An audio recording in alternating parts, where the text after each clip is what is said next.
Hello, everybody. I'm Wojtek Bruce from Eurosite Secretariat.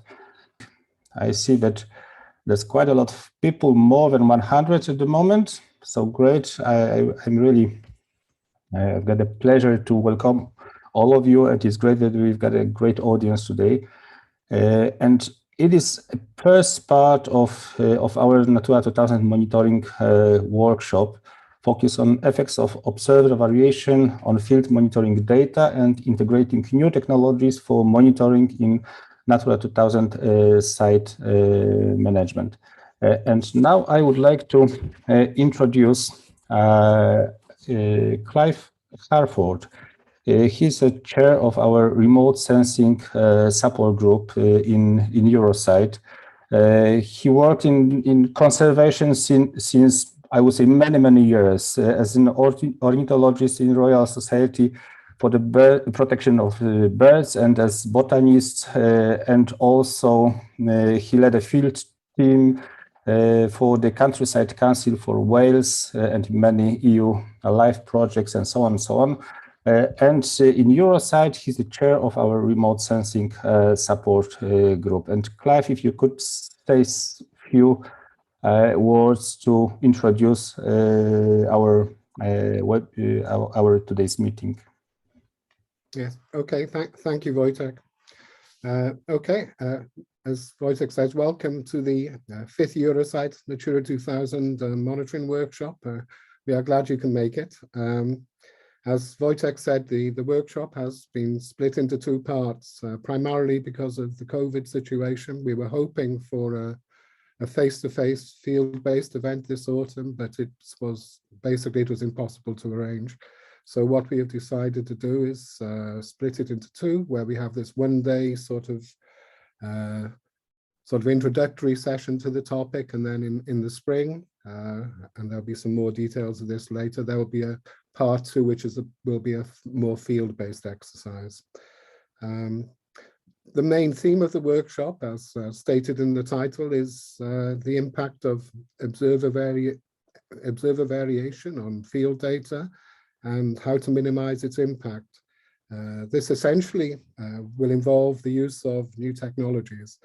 So I guess the way the work or today's session will go is that once we have been through the introductory sessions and given the background to the workshop, I will do a short presentation illustrating why we need to think about these things, the scale of the problem, and the workshop after that, the remainder of the workshop will be looking at ways we can minimize the impact. So I think that's all I really need to say for now. So I hope you have a good day, and I hope it is worthwhile. So Wojtek, can I hand back to you now?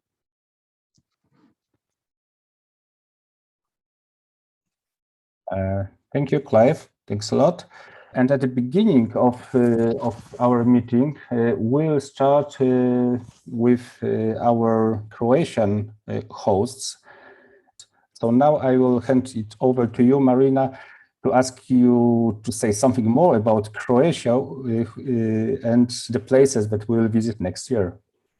Thank you, Wojtek. Distinguished speakers and delegates, dear colleagues, a very good day to all.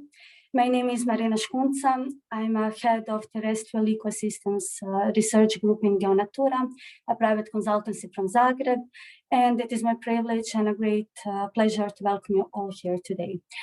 We are honored to be chosen as this year's host.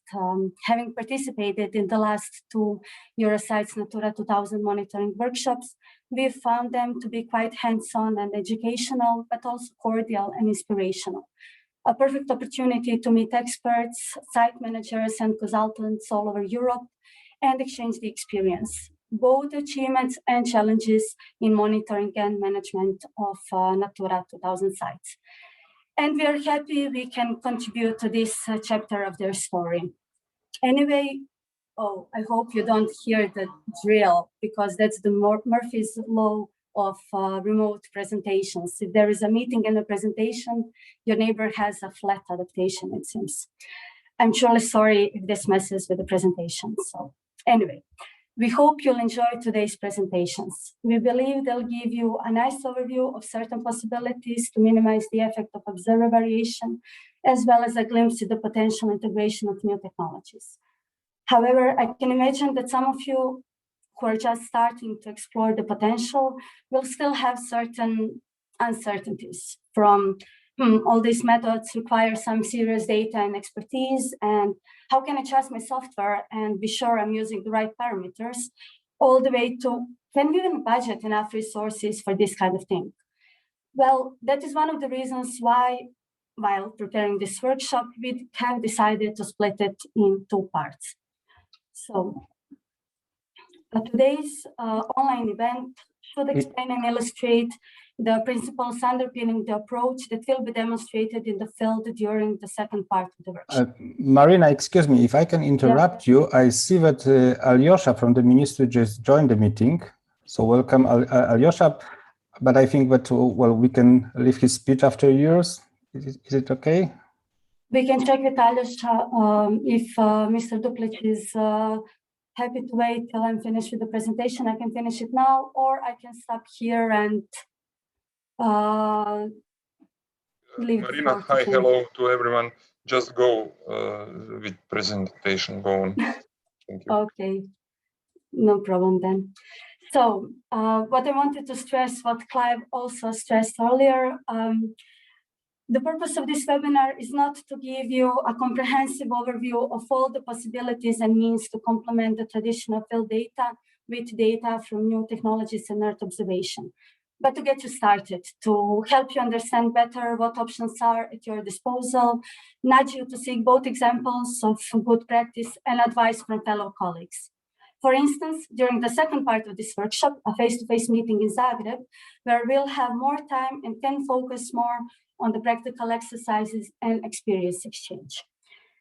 So, what can you expect to experience in Croatia, apart from beautiful scenery and traditional cuisine, of course? Well, the second part of the workshop is scheduled for April, and it is supported by public institutions Natura Viva and Maximir.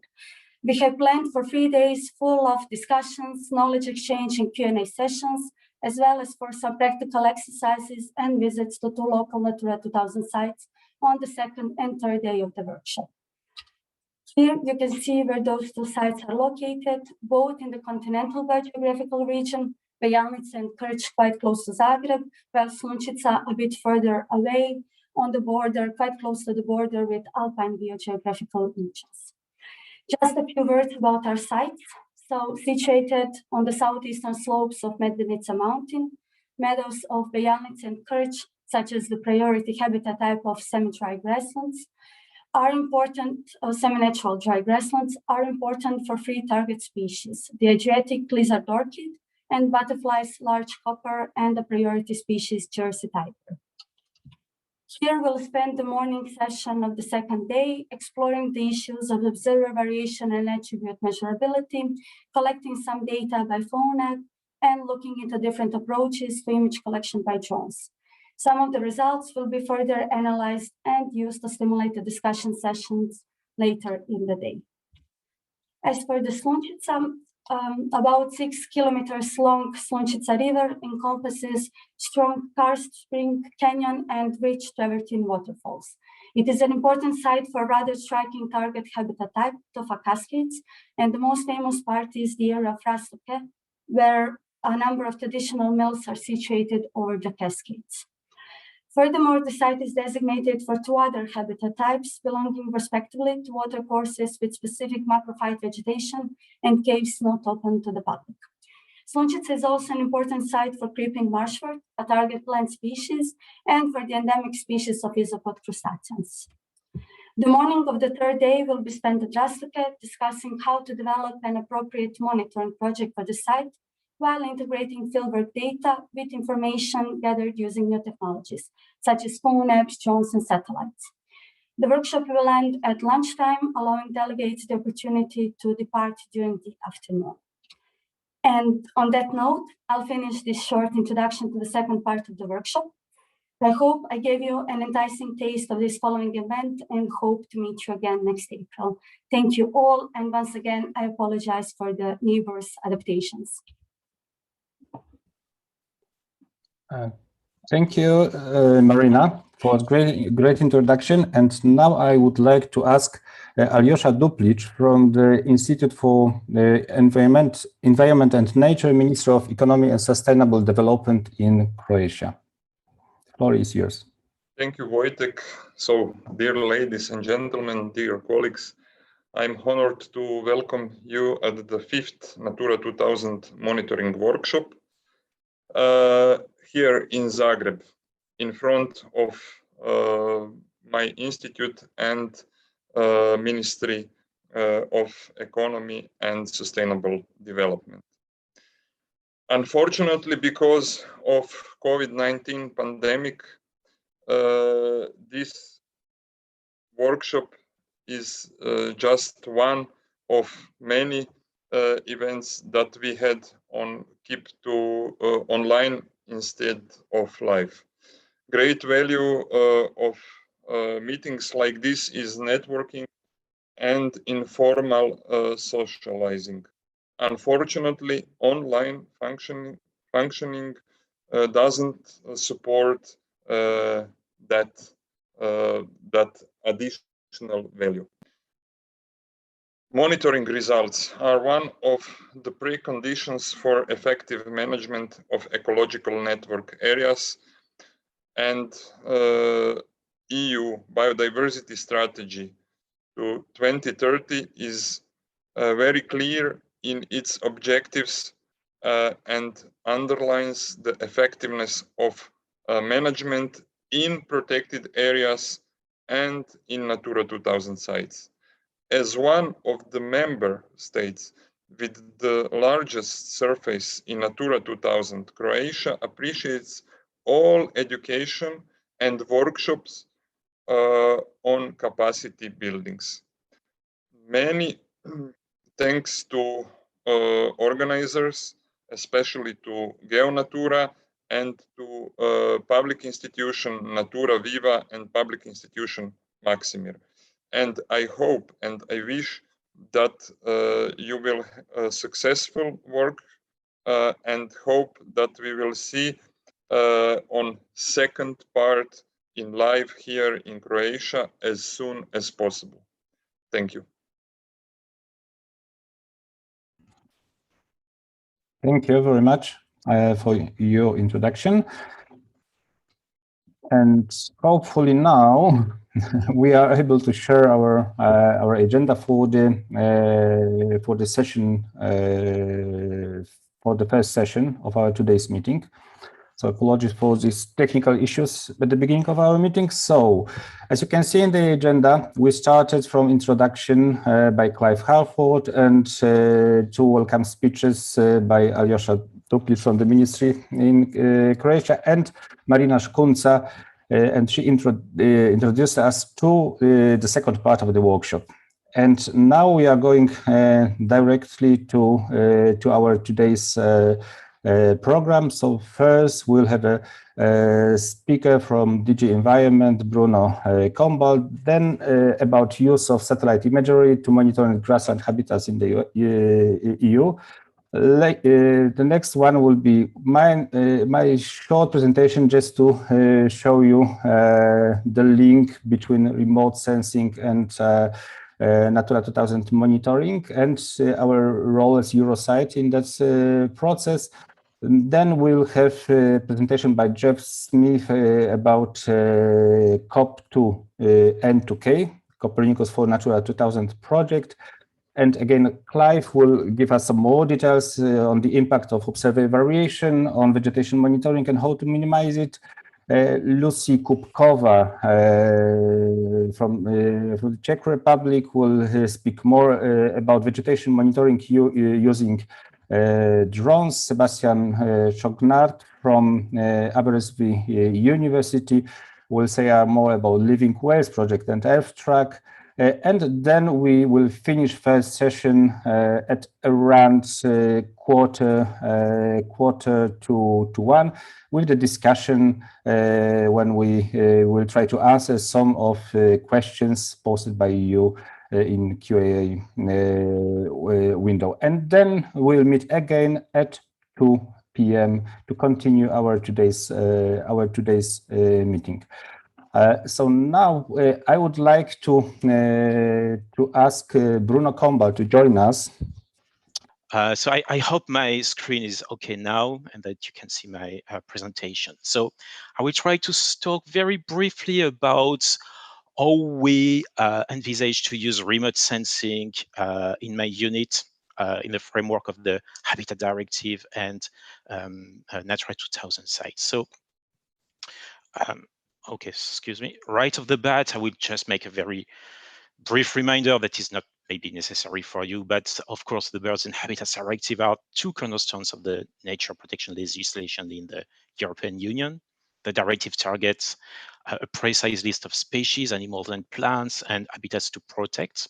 And of course, mapping the habitats or the species habitats, the area, monitoring their conservation status is essential. And that's one of the activity which is related to Article 12 of the Birds Directive and 17 of the Habitats Directive, where the member states report to the Commission and the Environmental Agency about the conservation status and trends of the habitat and species.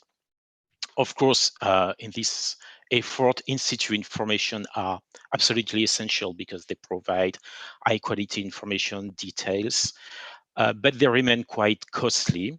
And of course, we expect Earth observation to help to have a wall-to-wall monitoring of habitats, even if, of course, we cannot reach the precision, the details that we've got from in situ data. But I won't expand more because I believe there will be more presentation on this topic later on. Copernicus and Sentinel are, I think, a real breakthrough in terms of the capacity to build new services. So Copernicus, that's the full access to Earth observation data, free of charge, no delay, and the provision of advanced processed Earth observation data, making their processing much easier than what we used to have in the past before Copernicus. Sentinel 1 and 2 are also very useful, I believe, in our sector of activity. We have now a synthetic aperture radar that is seeing through clouds, if I can speak so, Sentinel-1 plus multispectral imagery from Sentinel-2, high resolution 10, 20 meters, frequent revisiting time, 5 days, wall-to-wall coverage of Europe. I think this is really enabling to talk about monitoring, land cover monitoring. And last but not least, we have now the DIAS, which are European capacity to process those data, which means that we do not need to rely on, just to name a few, Google Earth Engine or Web Amazon services to process those data. And this is very important when we talk about policy, of course. So to summarize, the European Union has built its capacity and it has reached a sufficient level of maturity to consider processing them. So it's of course very useful to create more Copernicus monitoring services. But, and this is the topic of my talk today, it's also very useful to consider starting building downstream application. I mean, downstream to Copernicus services, going way beyond the simple creation of new geospatial layers.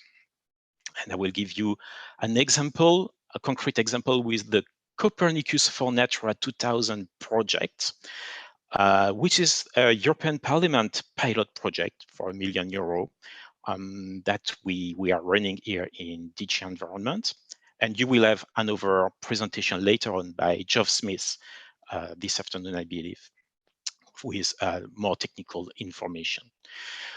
All in one, this project targets the monitoring of natural, semi-natural grasslands in Natura 2000 sites. And we will try to see if those sites have been lost, those grasslands have been lost, or if they undergo some pressure or deterioration. One essential point is up to now, through Copernicus Land Monitoring Services, we had a mapping of grasslands every 6 years. But of course, this is not frequent enough to really monitor efficiently and prevent changes in the, not prevent, but observe changes in the grasslands. So we wanted a system that would be almost automated, so less costly than what is available currently in Copernicus Land Monitoring Service, so that we could run every year. And that would let us access to information from very close to the beginning of the Habitat Directive. And in reality, we were able to go back in the past up to 1994. And from 1994, we wanted to be able to monitor land cover changes, and in particular, grassland land cover changes from this date to now. And we wanted to be able to update automatically this land cover change every year, right? Of course, the past before Sentinel, we will use Landsat, and after 2015, the system uses Sentinel 1 and 2 for this monitoring. In this project, we are now monitoring 3,800 roughly Natura 2000 sites, which is more or less a third of the sites that have been declared by the member state hosting one of the habitats which are listed in the Annex 1. So, and this is quite new. So Copernicus for Natura 2000 is a project which delivers in first place a processing system. So it has of course already created the time series of observation of land cover change in the Natura 2000 site, in the 3,800 sites that I quoted from 1994 up to now, with the continuity to using Sentinel 1 and 2. But we, at the end of the project, we've got a system that us DGENV will be able to run every year on a DS to update the time series, monitoring the changes in Natura 2000 sites. All the data are pushed to our own DGENV infrastructure, from which, once we acquire that, we process more environmental indicators. The EU Grassland Watch website will be the website through which you will be able to access all these data, and we hope to make an official launch early next year. We are now in the phase of finalizing, polishing the website. This EU Grassland Watch will be a platform where we'll be able to display the data. I will give you a few examples right after that. And you will be able also to connect to our databases through web services and extract this information, or you will be able also to download it to let you build another level of processing if you wish, of course, or just do your analysis. So I will make you a very quick tour to finish this presentation of the site, just to show you the key ideas that are driving this approach. So we have, of course, a starting landing page. Sorry, nothing special to say there. From this page, you will get generic information on the project and the number of sites mapped and the effort we have been doing. And you start directly with a European map of the Natura 2000 site that contain grasslands, allowing you to change, to display different type of progression of changes observed in the site. So the image you have here is from the development website. So obviously you are missing data from Germany, Italy. It will come later on. This is just the development phase. But you can see that the idea here, and that was very important to us, was to let any policy officer, for example, have at a glance a view, an idea on what is going on across Europe in the Natura 2000 site with respect to grasslands. So here it is a view of the net balance between gain and losses of area of grasslands in Natura 2000 sites. So it is all mostly yellow, so you see you are losing grasslands. So this is what we call the hotspot view. So the idea is to have a view of Europe and see immediately where you are having some obvious losses. And of course, you can select each site individually and zoom to details. And this is interesting for the site managers, local authorities, of course. And that's, I think, an interesting point in this project. So what you see here, it's Natura 2000 site from France in Alpes d'Haute-Provence, where you can see the land cover as a MACE level 2 classification. We have 4 levels of MACE classification that give you more or less detail. We have just tweaked a bit the classification, for example, here to make the difference between extensive managed grassland and intensively managed grasslands. So the extensive are those yellows, and the intensive are the same yellow with little dark dots. One key point here is that you access the full time series from the web interface, something from 1994 up to now. So the now finished with this project in 2018, but we have already another project to complement to the processing up to 2021. So that will come in a few months. And you can jump to any date in time or simply play the animation to see how your land cover evolves in time. And we believe this is very important for the promotion of the compliance, for example, to let people visualize and realize what is going on in their websites. There are also a wealth of information that you could access through this interface, and I won't have time to talk about it in this presentation. But for example, to see what's just one, you can access the number of mowing observed in a year. So in this same site for 2018, you see here only the grasslands that we have mapped into the Natura 2000 site, and here the number of mowing that occurred. And as you know, if you have too many mowing, it may be an indication of intensification. Same for the number of plowing here, and that are also indication of intensification. There are more information that you can very quickly access through this interface. For example, here you can see the progression in time of the land cover mixture in the Natura 2000 site. So you see this graphic that you can, of course, click to see full screen. I won't do that in this presentation. And you see all the grassland cover change in proportion compared to the rest. You have more information related to the area of grasslands and its proportion, etc. So we are just fine-tuning the way it will be displayed for that it speaks well to each user. But okay, you see all in one the IDs driving this website. It's processing for the whole Europe, the land cover, land use changes in Natura 2000 site with a focus on grassland, and giving access to anyone, authorities, NGOs, site managers, scientists, biologists.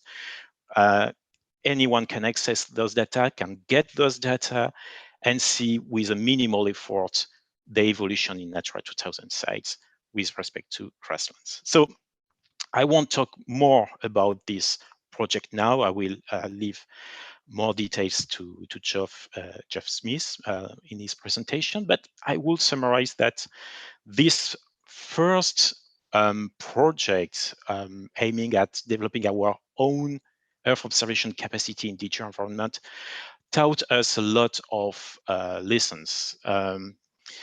And it opens the floor for maybe some ideas, some improvement, because of course we see this project as a first step.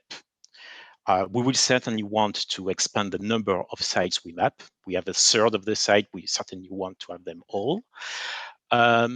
We may be considering new approaches, maybe to improve the land cover mapping and the detection of intensification and abandonment, of course.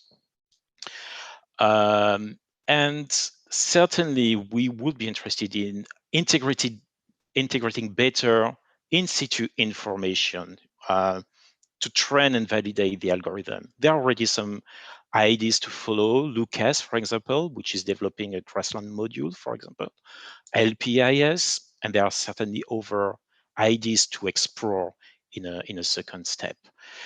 As an improvement, we will be certainly thinking about getting better description of the conservation status or indication of probability of the conservation status. That's something to explore.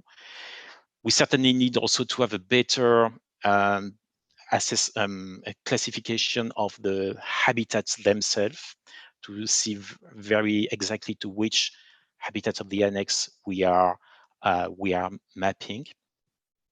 And last but not least, it's not really technical, but I think we will be very interested to engage more with the potential user, to meet them, to present the tool, to get their feedback, and certainly together with them to improve it. So to conclude, and that's my last slide, COP4N2K was a first experience to build a Copernicus downstream application, as we call it, bridging the gap in the current Copernicus land monitoring service product about grassland. So not every 6 years, but every year. Some concepts could be reused for other thematic applications, such as the detection of hotspots of changes at European scale versus a local view, statistics per sites, rebuilding historical time series, etc. This could be interesting for other thematic application. And the best conclusion, I think, the most important for us is that designing and developing an Earth observation-based downstream application seems to be feasible for a policy DG like us. This is it for me. Thank you. I need to apologize because I will have to leave the meeting for another meeting soon, but I'm happy to take your question later on. Thank you. Thanks a lot, Bruno. And so please join us for the final discussion, and then you all have an opportunity to ask some questions to Bruno. And now I would like to say a few words about Eurosite and our vision how we should improve use of remote sensing and Earth observation in Natura 2000 management. So to start from, because I think that quite a lot of you are aware what is Eurosite. So it is an kind of umbrella organization created more than 30 years ago. And our main mission is to provide opportunities for practitioners to network and exchange experience on practical site management. So as you can see, our role to bring practitioners together, and to use remote sensing on ground, it's somewhere deep in our heart, in our, let's say, Eurosite heart. And just to show you that our heart is quite big, you can see that our members, our 76 members, are from 22 countries all over Europe. You can find most of European countries. There are still some gaps, so feel invited, especially from these countries that are not here, to join Eurosite soon.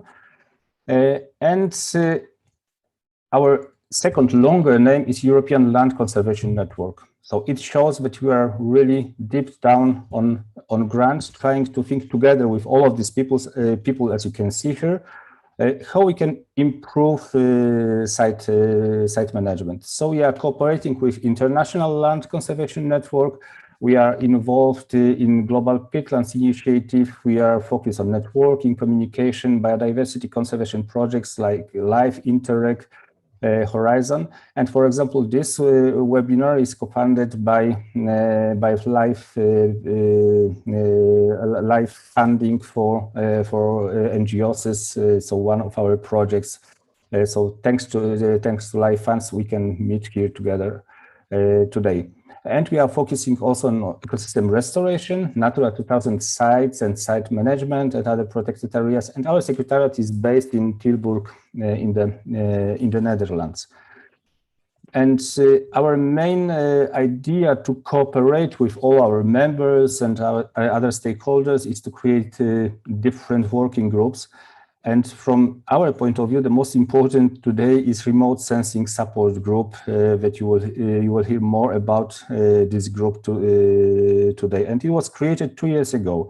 And that's a good opportunity to remind some of you that might attend our 4th monitoring workshop in Sanlúcar in Spain. That 2 years ago we started our discussion. What could we do more to use Earth observation data for Natura 2000 management? And I would say that still these troubles are not solved. As you can see in Bruno's presentations, there are a lot of improvements and we are moving forward. But for example, such a basic question, which is how can we assess the status of conservation of natural habitats with use of remote sensing is still not solved, because we can perhaps now we can say more about distribution of habitats, about distribution of maybe indicative species or some dominating species, invasive species, which is a bit easier to see them from on, for example, satellite imagery on drones. But we still cannot have a common idea how can we monitor the changes, even not the status, but also the changes in conservation status of habitats with use of remote sensing. Because usually what is done in different countries, it is that every 6 years there is a report for Article 17 of Habitat Directive to show the status of conservation of different natural habitats types. And in every country, there are different methods, and it's a kind of mixture of some local projects, some other data gathered by botanists, with some data from orthophoto maps and from satellite imagery, but there are no common indicators. There are no common idea what can we see from up there to help us, especially thinking about some quantity. So about the area covered, for example, by degraded habitats. Because it's quite easy to check, let's say, quality habitats being there on ground. But if you're a botanist, and I spend a lot of time, something like 20 years in my life, doing a lot of research down there, and it's quite easy to determine the species. It's quite easy to see the general changes, but it's very difficult to estimate, for example, the coverage of, for example, some invasive species, or the coverage which is degraded. And here's the point where remote sensing data can help us, because of course I would say that on behalf of botanists, we wouldn't like be replaced by remote sensing, because there is still a need for information on quality of data there on ground, and that's why we will meet there on ground next year. But it is very, very important to find that proper link between that botanical, let's say, data, and not only botanical, of course, zoological, but I'm botanist, that's why I am talking about natural habitats, and this background data to assess, for example, the area of habitats that is under some pressure, when we can find some disturbances, etc. So that's all from my side to start thinking about that, but I would like just to repeat it to all of our speakers. Please help us to find a way how to assess this conservation status of habitats, natural habitats, and also habitats of species, of plant species and animal species. So now I would like to introduce our next speaker, who is Jeff Smith. And Jeff Smith is an Earth observation consultant from Spectro Natura in Cambridge, UK.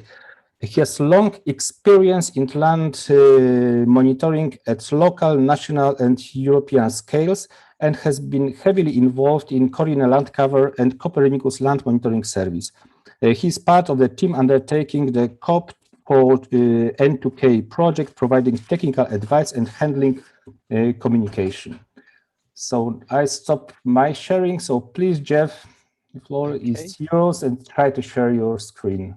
Thank you. Good morning, everyone. Let's see if I can get my presentation running now. Yeah, welcome everyone, and I'm going to do a presentation which follows pretty much directly on from what Bruno was doing, and so I'm going to explain now in more technical detail what we've been doing under the COP4N2K project and the EU Grassland Watch service that we've been putting together. So I'm a very small cog in this machine, and so the work has been undertaken by these other organisations across the bottom here who've worked together to generate this service and put it to a position where it can then be shared publicly and be used operationally, which is the key point. So we do have some existing grassland products around, and the Copernicus Land Monitoring Service currently generates two.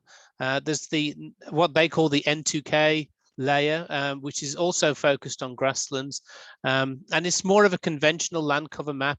It's produced once every 6 years, and for each landscape feature in the map, there's a single land cover code telling you which class it is. There's a second product called one of the high resolution layers, which contains a grassland mask. And this is a pixel based 20 meter pixel sized product, or possibly 10 meters now with the upgrade to Sentinel-2. But that just tells you where there's grassland and where there isn't. So it's a presence and absence type product. And that's updated on a 3-year basis. So, but for real site monitoring and management, those two products don't really give us enough thematic information or enough temporal information to assess policies and react to management issues. And so a requirement came out from DG Environment that we needed to support a range of users at a range of scales, and they wanted to build a service based on the Copernicus data and existing Copernicus services that are already around. So what we were going to do then was obviously target Natura 2000 sites, but what we then wanted to add was to do a yearly systematic monitoring of land cover and land use. So rather than have these 3 to 6 year time periods, we wanted to see what was changing each year. And on top of the thematic information, we also wanted biophysical information, information on management practices, on management behavior within the sites, and also the phenology of the vegetation, because that can give us some key information, which can move towards what Wojtek was just saying there about looking at the conservation status and changes in habitats, etc. So those sorts of information can support that. We will collapse or combine that information into a set of key indicators, and then they can be used as assessments of the performance of the policies and the management applied at the sites. And I think Bruno said most of this stuff, but we wanted to go back in time so we could then get the changes that have been occurring over the periods when the various directives have been in place. As he said, we use 3 satellite systems. At the moment for today, we use all 3 in parallel, but the Sentinels were not around until about 6 years ago. So before that, we only used the Landsat system, and that had some impacts on how we process the data, etc. But that's they've sort of been overcome now, and now the operational system uses all 3 satellite types. And the process we've adopted is to for each site and for within each year, we then collect a series of monthly composites, and you can see here a series of images of well, there is a Natura 2000 site in the middle of there somewhere, I assure you. And we can see that with this optical data, this is from Sentinel-2 and Landsat. You can see that we have reasonable coverage through the whole of the year, but there's the occasional months where we have quite high amounts of cloud cover, and so the data is less usable. So what we've done is then complemented this optical data with the SAR data, the same process each month. The SAR data, which is not influenced by clouds, is composited to give us a monthly value from that data source. And the SAR data, even though it can see through clouds, it sees the land surface in a different way. And so we see the optical and SAR data as being complementary. So we couldn't do the whole process without using both of them. The other thing that this gives us by using these monthly composites is that we can then build up sort of multi-temporal statistics. So we can say which areas have the maximum, in this case, the normalized difference vegetation index, which you're probably all familiar. It's a measure of vegetation health and growth. So we can find out what areas where the minimums are, the maximums, etc. What are the ranges, how they change over time. So again, we're now starting to track more the processes and behaviors in the sites as part of our analysis system. And in order to process all that data into something much more useful, we actually then use the Copernicus Land Monitoring Service N2K product, both as a spatial reference. So in order to give us a set of land parcels or land features within which we could classify, and also to give us some thematic reference data. So the information we use to train our classification approach. And this was also supplemented by the Korean product as well, which you're probably all familiar with. And so the process we applied was to take those a year of monthly composites from the optical data and apply the classification process and do the same thing with the SAR data. So we ended up with 2 results, one from optical and one from SAR. But each of those came along with a probability map. So it gave us an indication of how certain or uncertain we were of each area. And then we used those probabilities to give us a combined map. So it chose the best results from each of those classification approaches. So we gave this integrated product at the bottom. So this is at a raster product. And then these raster products were then integrated or aggregated within each of the N2K boundary objects that we saw in that product above. And the classification we mapped was had 4 levels based on the maze nomenclature. And we have some issues are simplified at the pixel level, but then other issues can be disaggregated when we get down to the object level, because we can then say something about the variation within with each landscape feature. And additionally, again, we can now start to look at biophysical properties. We're not just looking at the simple thematic legends. We can say things about leaf area index, chlorophyll content, and water content, which we can then track over time as we have these monthly composites. So you can see we're starting to build up a very rich attribute set for each of those land features. So here what we've done is we've just mapped those values onto the polygons, or sorry, the features that were described as were classified as grassland within the site. And taking another step, we can now start to look at grassland phenology, because we have these, we have multiple images per year, so we can start to say things about when does greening up start, what's the maximum of the growing season, when do vegetation start to senesce, etc. Measure the length of the growing season. And as Bruno referenced, we can also look at things like mowing and ploughing, different land management practices that will be applied to objects. And we can start to detect that in the data that we're collecting. An interesting one that comes out of that is class diversity. Bruno mentioned this. Luckily, I've blown up an example here. And we can see how the proportion of grasslands, this green area in the middle, has changed within the site, and different the other land cover maps, how they've increased and decreased. And because we're taking these images, these products every year, we then start to pick up trends much more easily. We can look at persistent changes. No classification product is ever 100% correct.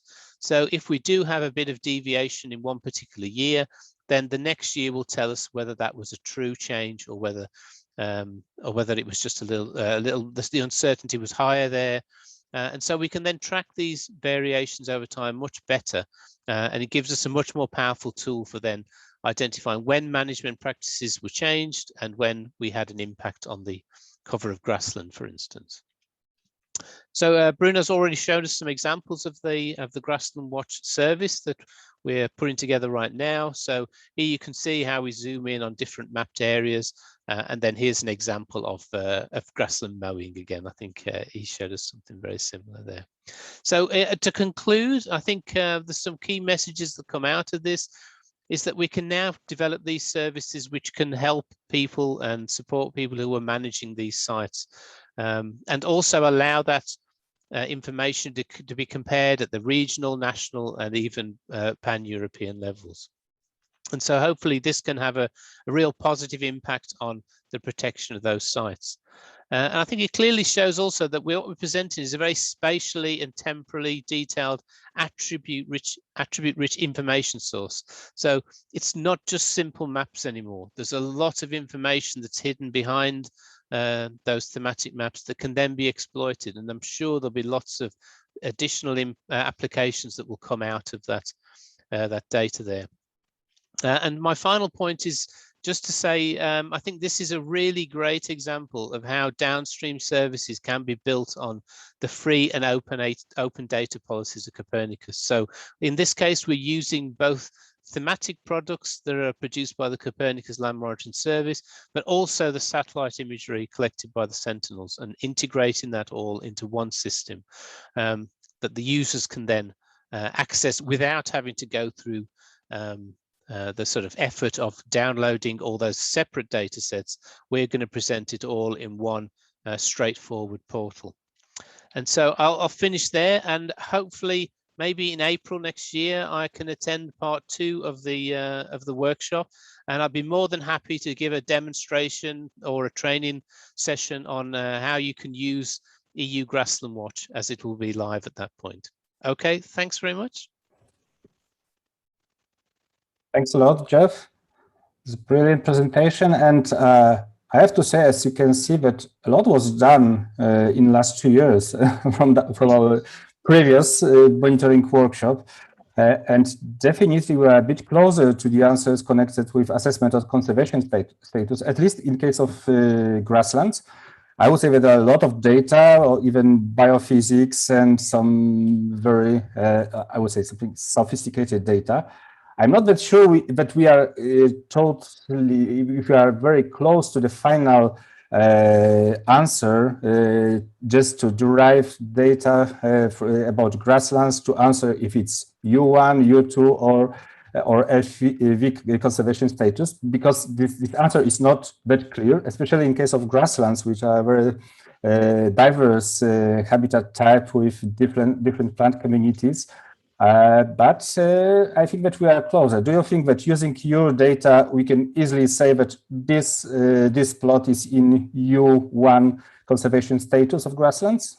I won't say that directly myself, but I think we will definitely be giving people the tools to make those assessments. And I think this is where the benefit then is you have the local knowledge of the expert for a particular region, and then we give them the information which is consistently produced at a European level, and then they do the local interpretation. I think that's a really powerful way of moving forwards. So it'd be great to talk to people about examples like that when we have the system operational. That would be excellent. Perfect. So that's great to hear that we still need some local experts and Yes. botanists. But you can't see everything from space. Exactly. But you can give a great background and to make this life of this local expert much easier, to give them a perfect start for more detailed analysis there on ground. Yes, definitely.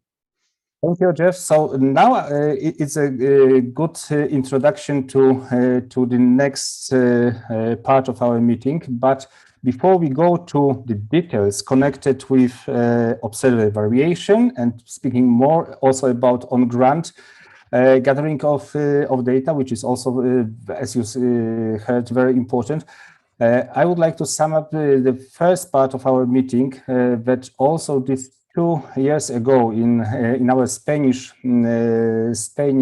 workshop, we found that our work can be very relevant to Natura 2000 biogeographical process. And that's why we started to cooperate with the consortium that is responsible for biogeographical process and trying to help them how we can use better remote sensing in Natura 2000 management And also thanks to this cooperation with Wageningen Environmental Research in Wageningen University and other members of the consortium, for example, Central and Eastern European Web, who are our partner organization. We call them Friends of Eurosite. We will co-organize that meeting next year. So I hope that our work here won't disappear, and all what is said here can find some place in some decisions connected with Natura 2000 management. And now I would like to invite again Clive Harford, our chairman of the Remote Sensing Support Group, and Clive will tell us more about the impact of observed variation on vegetation monitoring and how to minimize. And I hope that you will prove that we are still needed as on-ground experts. Hi, Wojtek. I will do my best. Yeah. Okay, so as everybody, as Wojtek has said, and I said earlier, I am going to talk a little bit about observer variation with regards to field recording and how we can think about minimizing its impact. Essentials for any monitoring project. Firstly, we must be confident that we will obtain a consistent result no matter who the recorder is. So we want to assess that whether something's in a favorable state or unfavorable state that has an impact on landowners with regards to them having to make a management response, then it can't depend on who does the survey. And secondly, we have to be confident that they're getting the right result for the same reasons. I hope we can all agree on that at least. So from habitat monitoring in the field, it tends to focus on two sets of attributes, estimates of vegetation cover, typically the cover of individual species, but also sometimes groups of species such as grasses and herbs. And the second is the diversity of plant species present, which often sets out to record all the plant species present in a set of releves, or sometimes recording a subset of the plant species that are generally recorded in the habitat type. However, I think that before using these attributes, we need to assess whether they are fit for purpose. So can they deliver acceptable levels of accuracy and precision? Because we have done this from time immemorial, and we still do it now. So we should be aware of the strengths and maybe the weaknesses of these things. And the rest of my presentation is going to be illustrating these, I hope. Okay, so first I'd like to have a bonding exercise. It has to be virtual, of course, but we will try this live in Croatia next year. But for now, as I say, we'll have to be virtual. So I'm going to show you two images, each for about 30 seconds, and would like you to send me your cover estimate for the species that I point out. If you send it to me directly in the chat, to my name in the chat, then nobody else will be able to see it, just me. So it will save any potential embarrassment. In image one, I want you to record the cover estimate for Potentilla palustris. So for that one, if you just email me Poten, P-O-T-E-N, with your cover estimate next to it. And in image two, it is Potamogeton polygomifolius that I will ask you to assess the cover of, and just POT-AM for that one with your cover estimate. As I say, we will repeat this in the field, but next year. But I'm not sure whether this will work actually, because we've never done this in the chat before. We've only ever done it in live events, but we will try anyway. So here is the first. Here is the first image. I would like you to assess the cover of this species with 5 leaves. So 5 bright green leaves. If you could, this is Potentilla palustris. If you can do a cover estimate for that in this image and send it to me in the chat. We'll have a look at them later. We'll look at the summary. So you have about 20 seconds left on this one. So.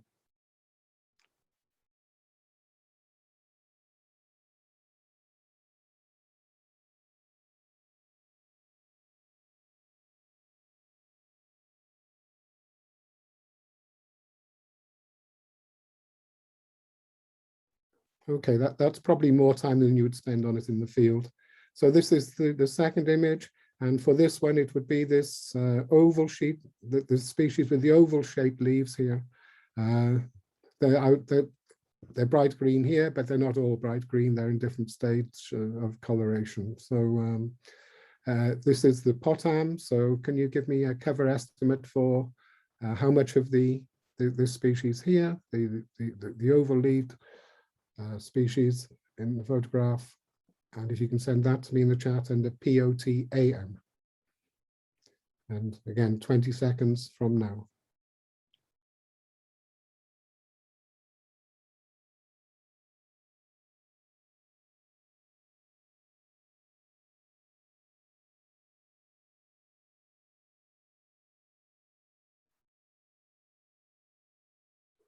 Okay, time up. We will move on now.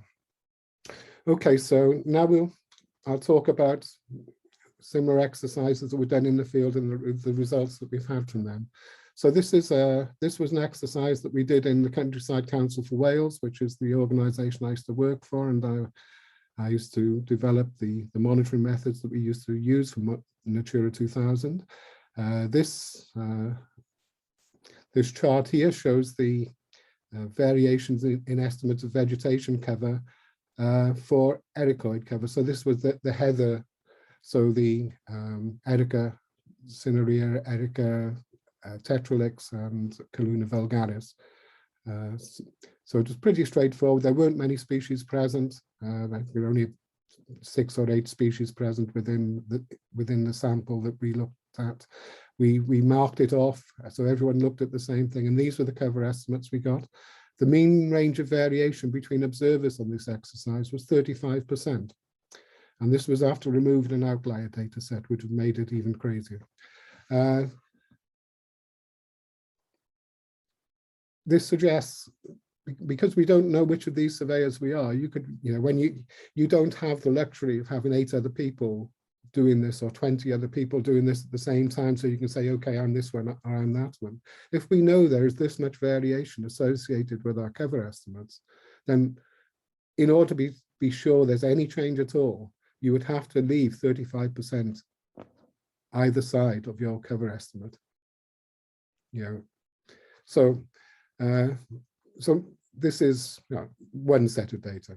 So this was something that's, this was a releve that I set out at a gathering of the great and the good in British botany in the Botanical Society of the British Isles, and asked them to do the same thing just for one easily recognizable species. Again, there were only a handful of species in this.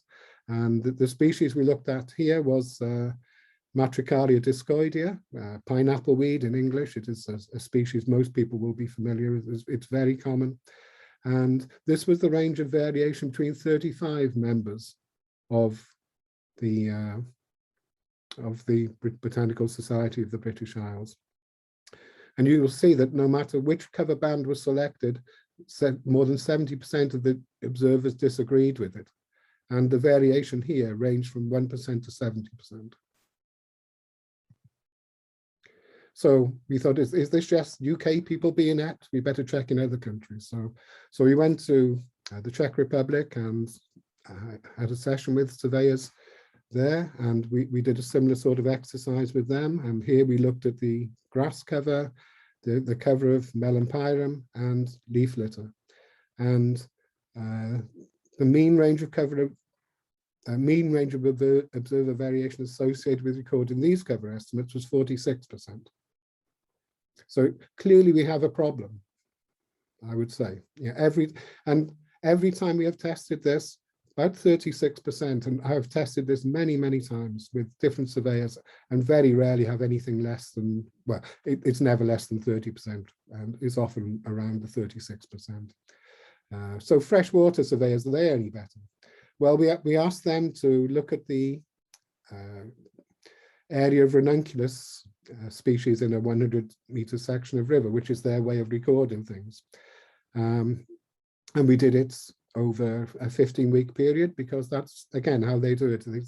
The rules are that their surveyor can go out and do the assessments of vegetation cover in the river anytime within a 3-month period.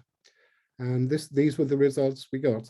And the most interesting thing here is week 2, that in week 2, the estimates recorded by 2 qualified freshwater surveyors on the same day encompassed the whole range of variation across the 16 weeks. So I'm guessing they're not much better than we are than this. And bear in mind, these quite often have an impact on our assessments of condition. It's I think lots of places, lots of countries, and lots of different agencies will still include estimates of vegetation cover in their condition assessments. So how about species richness? How do we deal with that?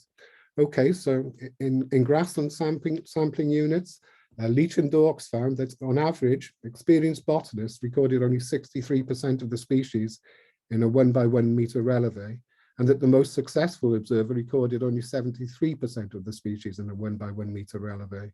And as you would expect, the percentage of species recorded declined as the area of search increased.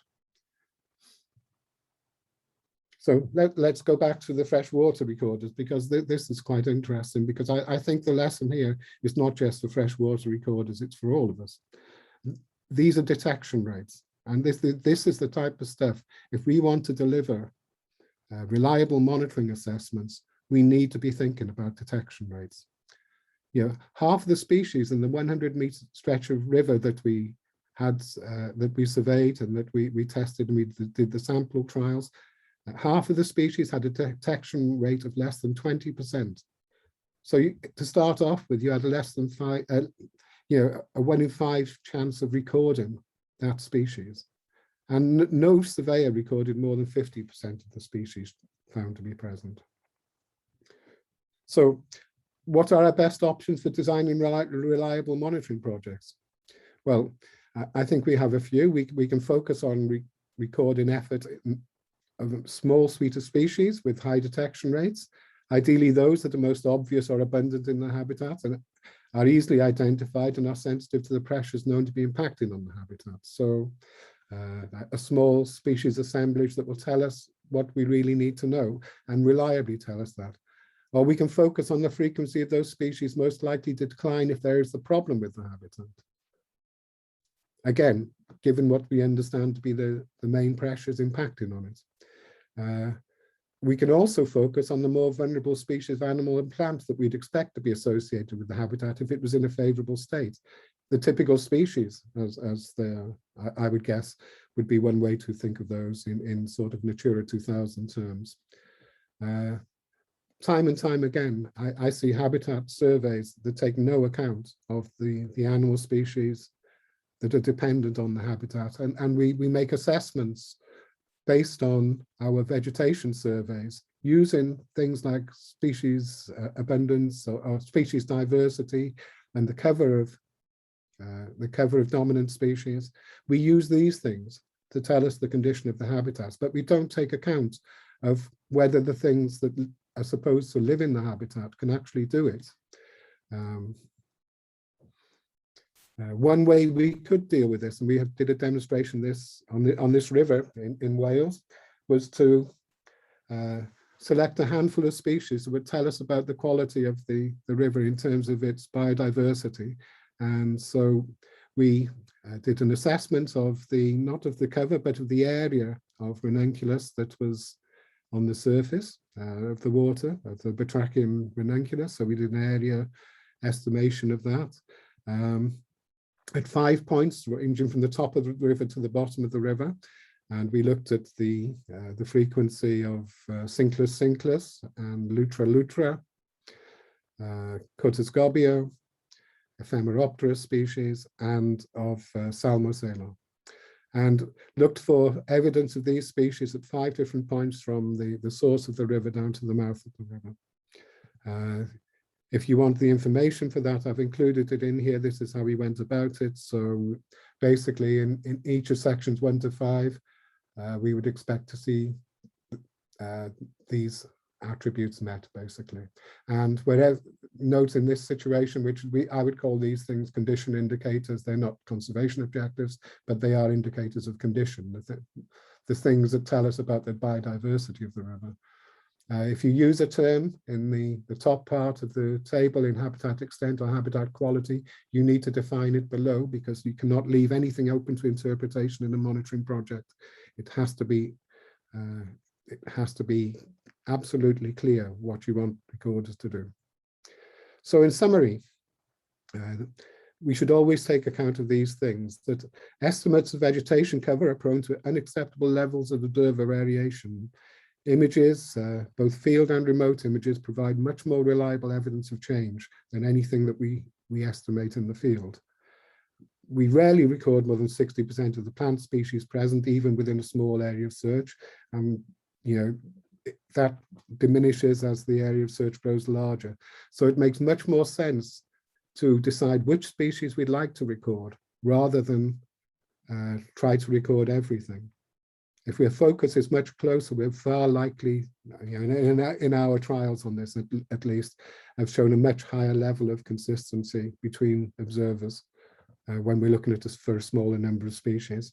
And for practical conservation purposes, definitions of habitat condition should always include a component covering the distribution and abundance of typical animal and plant species that we'd expect to be present if the habitat was in a favorable state. If we do not monitor the typical species, then, to be honest, we are not assessing the true condition of the habitat. Okay, so I will leave it there, and I thank you for your attention. Thanks a lot, Clive. I would say that you are not helping with justification of employment of botanists. I would say that for many years we made a lot of mistakes, and our data is totally, it's not complete, definitely, especially when we are talking about quantitative data, so about area coverage, number of individuals, whatever what we can count. But I'm really happy that you raised the question if we need complete data, because saying that's true, to make some decisions on grant, we can base on some partial data, but we don't need to know everything about all species everywhere. So definitely we can use it. And I really hope that qualitative data, such as, for example, at least species determination, like let's say orchid species, potentilla, or your potentilla species, or Cotus gobio, you cannot see it from this space. I hope so. Well, in case of orchids, bigger orchids, and use of drones, it might be possible. But at least there are still, at least let's say, grass species you are not able to determine using any kind, even very good drones. I'm not that sure. Some species could be. Okay, so can I just say that the main points I wanted to make here is that, okay, remote sensing cannot see species. So in the same way, maybe that field recorders cannot record cover. So surely the best use of field recorders is to focus on species detection, the things that remote sensing can't see. Because actually, that's what we're really interested in. We're not really interested in the, much as we record these cover estimates. Firstly, they've never been right anyway, so we don't really know what the cover is. And secondly, it's not what we're really interested in. What we're really interested in is the biodiversity associated with the habitats. A stand of Aranathroma latius or Molinia caerulea is not important if it's just a stand of Aranathroma. It's what species can persist. So maybe that's where our focus needs to be, is on the species that need to be there, not on the cover, because we can't do that. And our best chance of doing that is using remote methods or using cameras, quite frankly. So we need to change our focus from field surveys, let the new technologies deal with the recording of vegetation cover and changes in vegetation, dominant species and things like that. And let us focus on the biodiversity, the things that remote sensing can't do. That is the main thrust of the presentation here. And all the evidence that I presented is to support that. And to be honest, I have never had better results than these things that I've presented today. We'll have a look in the chat after, and we'll have a look in the field next year at what people can do. But we must use we play to our strengths in monitoring. Monitoring is different to surveys and surveillance in some ways, at least. But I would say actually these principles should apply to all of them. But in monitoring, there are consequences to getting it wrong. And the consequence is for the landowner who has to invest money in changing the management, and actually the biodiversity. That's if we change the management when we don't need to and introduce another scheme, it could easily be to the detriment of the habitat. So we need to be certain. And I don't think there's anything, any statistical package on Earth can deal with those levels of observer variation. Exactly. I will leave it there. Perfect. So there are two good messages. One is that we can check it with our own hands next year in Croatia, I hope. And the second question is that it's a good message for, let's say, botanists that we don't have to count it. So we just need to find if there's a species, and we can focus on the most important and the most interesting species. So I would say let's work for field workers. If you base it on a background of remote sensing, let all of these tools count everything, maybe not everything, but the most important numbers for us, and we can just focus on looking for flowers. So I would say that from my point of view, it's a good message. Let's work. Plants and animals, I fear, but also it's about co-occurrence. It's not just about presence, it's about the co-occurrence of species. I think we can do that. We have shown that, in other sampling trials, we have shown that we can do species co-occurrence far more accurately than we can do the things I've illustrated here. So. Okay, so let's leave this discussion for the final part of the meeting. Thanks a lot, Clive. Okay. And now let's check what can we do with unmanned aerial vehicles, I mean drones. And Lucy Kupkova from Department of Applied Geoinformatics and Geography at the Faculty of Science, Charles University in Prague will tell us more what they managed to do with drones and how they use them for vegetation monitoring. Thank you, Wojtek. Good afternoon to everybody, and I am going to share my screen now.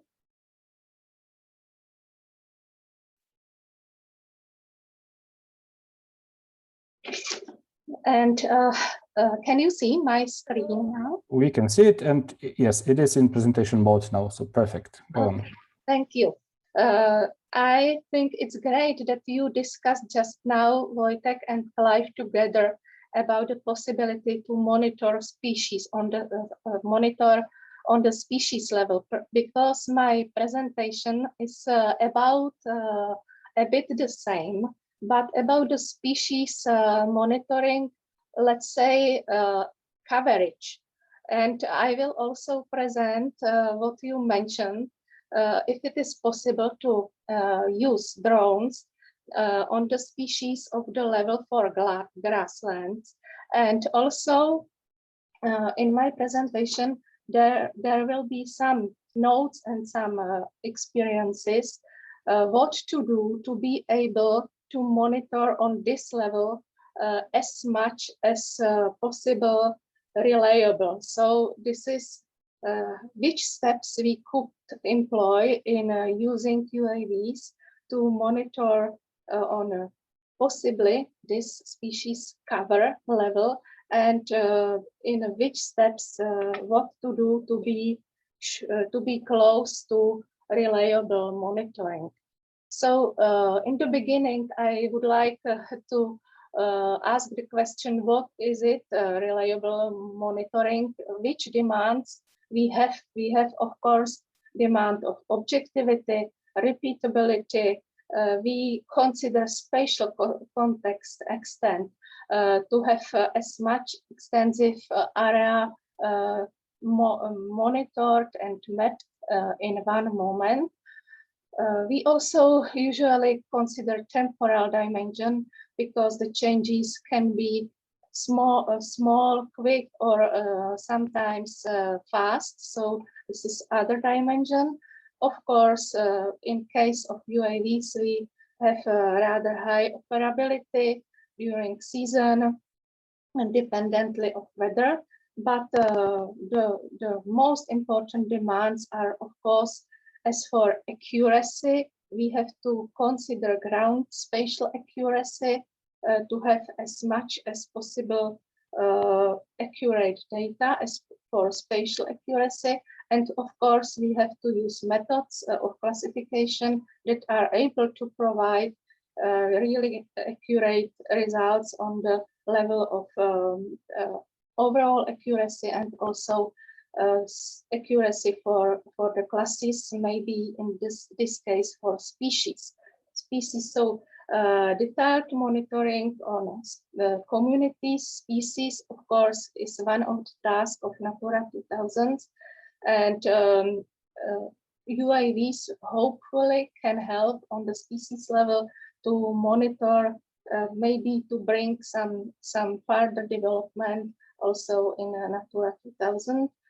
But of course, another demand in this case is also to demand of cost effectiveness monitoring. So I will speak about experiences that we have with this topic from our project that you can see here the title.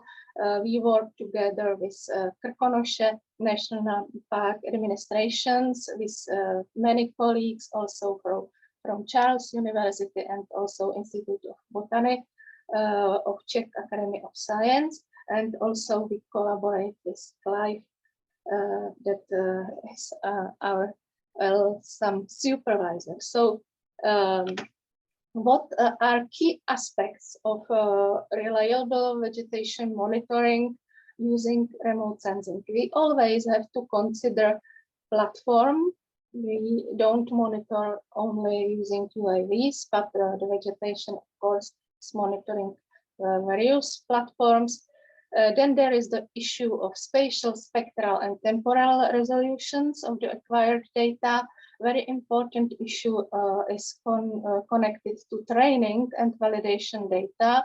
Of course, collaboration with botanists and remote sensing specialists is very important.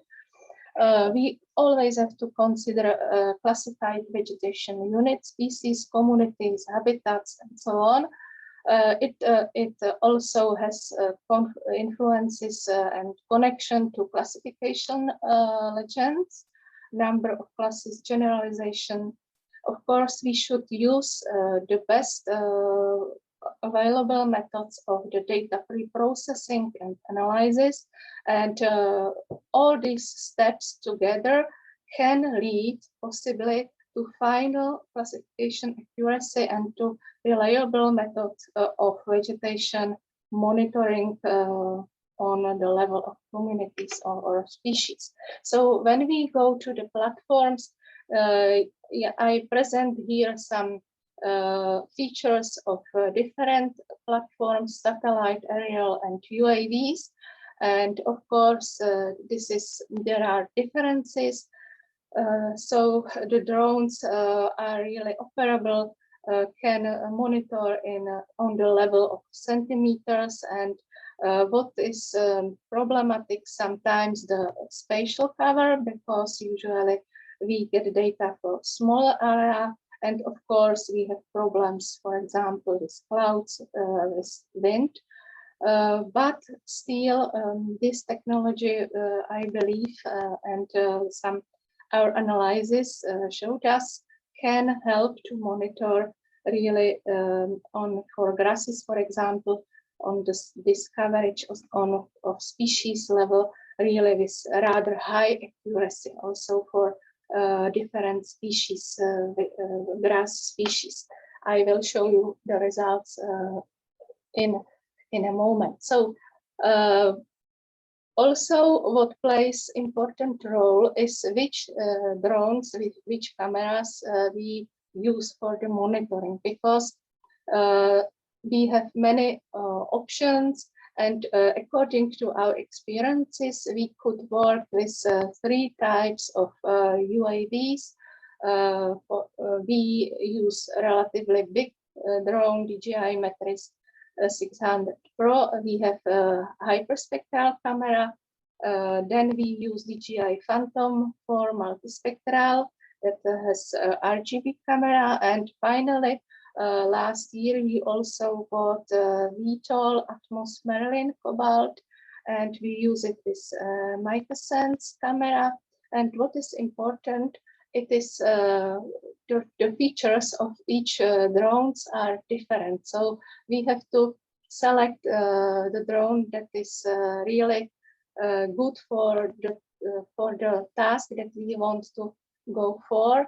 And the important features are on this slide. What I would stress is the positional accuracy. For example, the Phantom 4 has RTK and Atmos has PPK. That is very big, really big advantage that you need not to use many ground control points. And also in case of VTOLs and Merlin, we can use this drone for scanning of relatively extensive areas. So it's really also advantage when we work not only for smaller plots, but on the level of the whole, for example, tundra in the Croatian mountains. What are the key aspects of reliable vegetation monitoring? It's also, of course, data acquisition. It is really crucial steps because when we get bad data, we usually cannot do anything with it. So we should focus really on, during the data acquisition, on all the features. It means that we have to consider weather, daytime. We need stable illumination, and of course, this spatial accuracy is very important. So, for example, in the Croatian mountains, we have really big problems with the weather, but we have this Merlin, and it has PPK, so the work is rather better when we can use work in relatively extensive area without many ground control points. So this is data acquisition. Another key aspect is spatial resolution, because of course spatial resolution of acquired data influences really very much the detail of mapping. So you can see here on this slide different images from different sensors for the same area. And of course, the data from UAV can give you really very good spatial resolution. We work with spatial resolution of 3 centimeters.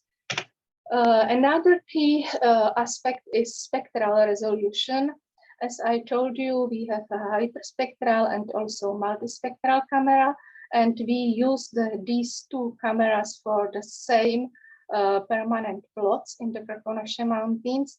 And according to the results that we got from these 2 sensors, I created this graph, and you can see we work in several plots: Bílá Louka, Luční hora, Upské rašeliniště, and Kar. And the first column already from the same color is for multispectral data, and the second one for hyperspectral data.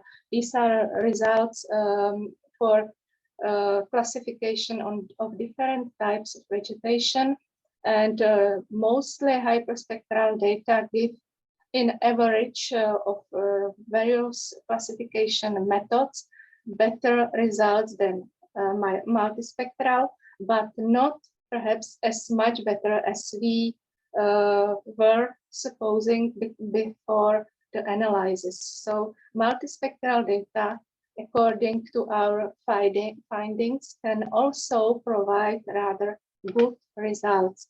Of course, then we can combine spectral and spatial resolution, and it is much more complicated, but then we work with the same spatial resolution.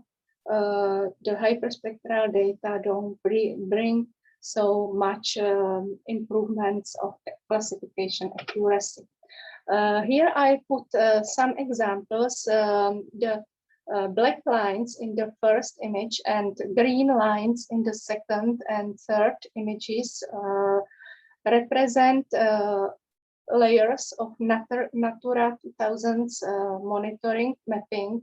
And you can see that when we use, for example, ortho images with pixel size 12 centimeters, we can, there are mixed grasslands and dwarf pine shrubs in the polygons. So we can use these ortho images, for example, to improve the classification results. And of course, even when we use PlanetScope data with pixel size 3 meters, we can get some more detailed classification outputs. And here you can see which species we classify as for vegetation cover and tundra. And on the third image, we have it is very detailed image of the coverage, as I was speaking about species coverage. And on this level, we are able to get really very detailed and very precise and accurate results. So another aspect is temporal resolution. We have to consider if we map within a season or interannually, what is important, which dates when we map within a season, which dates are the most accurate for which classes, and how many images, for example, put in one multitemporal composite to get the best or good enough accuracy. In case of interannual mapping, we need to know how many years to use data for how many years to detect the change, what is the speed of the change. And we can also map some core zones of stable patches of the categories and then detect the changes. Of course, when we detect the changes, it's important to know if it is really change or only some classification error. So this is sometimes very difficult. And of course, we have to work with the data to have accurate co-registration and of course atmospheric corrections and so on. So on the graph you can see that it is different when we map in different months and when we use multitemporal composite of several images from several months, that we can get better classification results. It's again our experience from this project, and you can see clearly here some color phenology changes of some species of grass vegetation that we classify, and of course it is also possible to see the phenology changes in the images. And we, of course, use these phenology changes during the season for better classification accuracy. Another aspect very important is field data collection. Of course, the role plays accuracy of the data collector, synchronization with remote sensing data collection, terms of acquisition, because for different species, different terms can be the best. And what I was talking Clive about, it's the problem of the mixed categories that will be here always. So again, the collaboration between botanists and remote sensing specialists is very important during this step. And also during another key aspect, that is classification legend.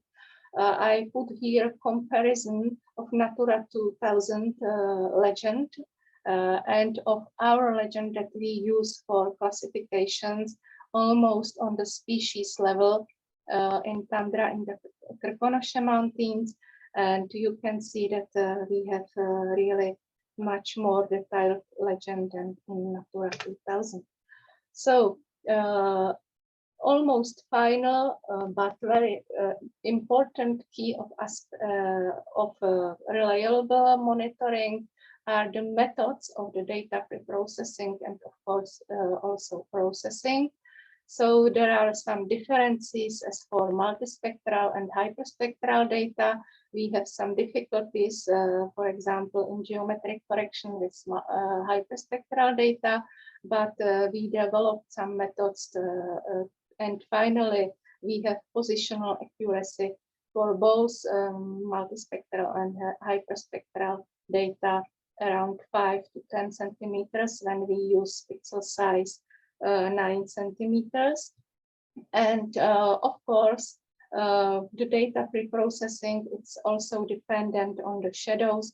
We have big problems in the Croatian mountains, especially with shadows from the clouds. So there are just several hours during the day, during morning usually, when we can fly and get data without the shadows of clouds on the ground.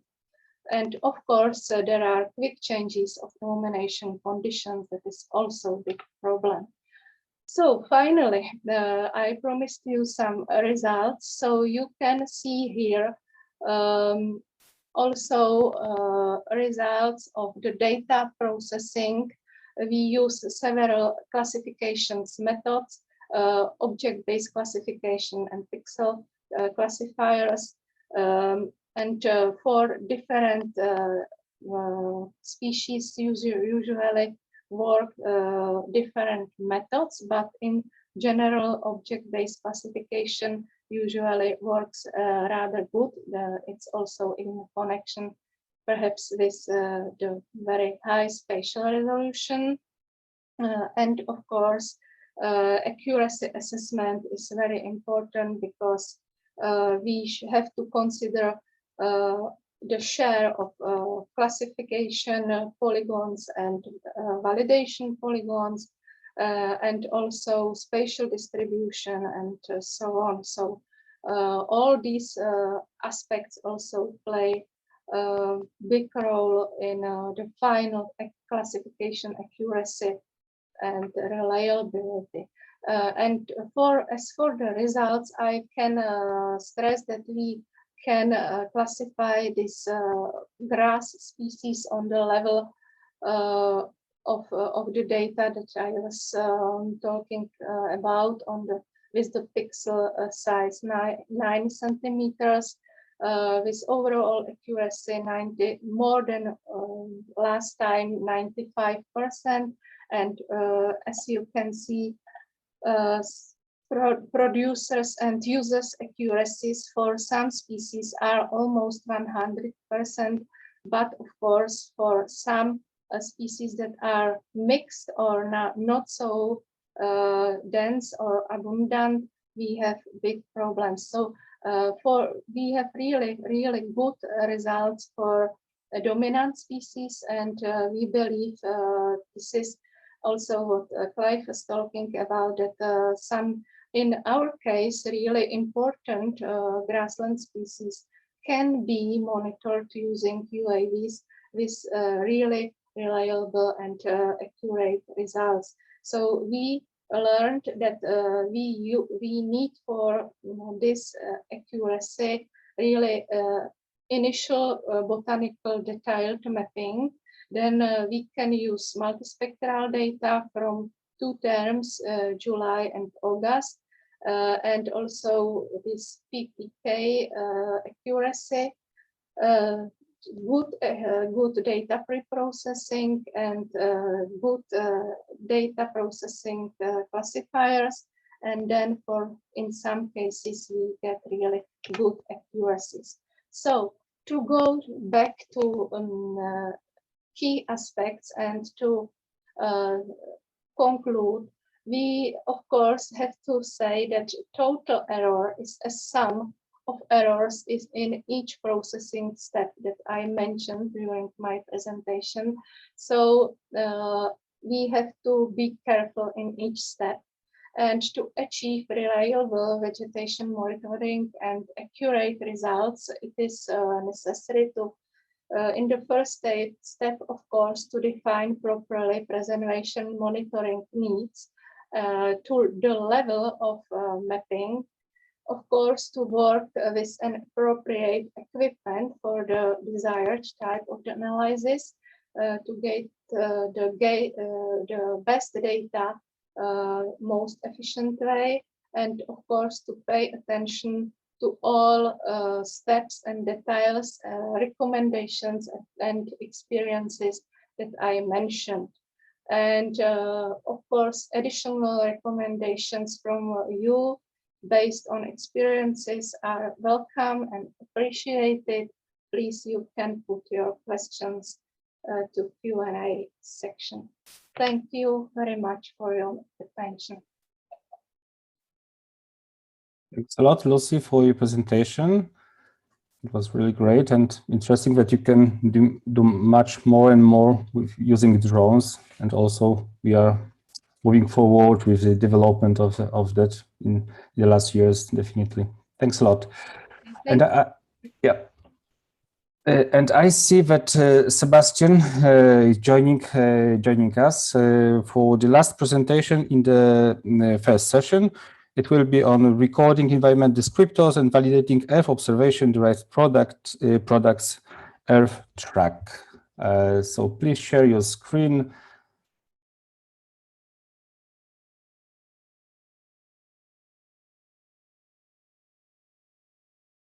Can you see my screen? Yeah, that's fine. Yes, that's perfect. Perfect. So thank you for the introduction. I will try to be short, 10-15 minutes max. So my name is Sebastian Chonia. I'm part of the Living Wales project at the Swiss University in Wales. And my job focuses more on the ground data part of the project and the development of the Earth Track database that we use to record environment descriptors and to validate our Earth observation products. So first, I will explain very briefly what is the Living Wales project. One of the main aims of the Living Wales project is to create land cover maps for Wales with a 10-meter resolution using the Living Earth system. So I will not explain in details the Living Earth system because Carol Planck and Savannah Penalica is doing a presentation about it this afternoon. But the figure on the right of the slide shows the data flow that composes the system. It's based on the Food and Agriculture Organization and Product Classification System. And it's composed of the first phase, called the dichotomous phase, where you applied some environmental descriptors, for example, vegetated, terrestrial, cultivated, artificial, and so on, as a binary mask.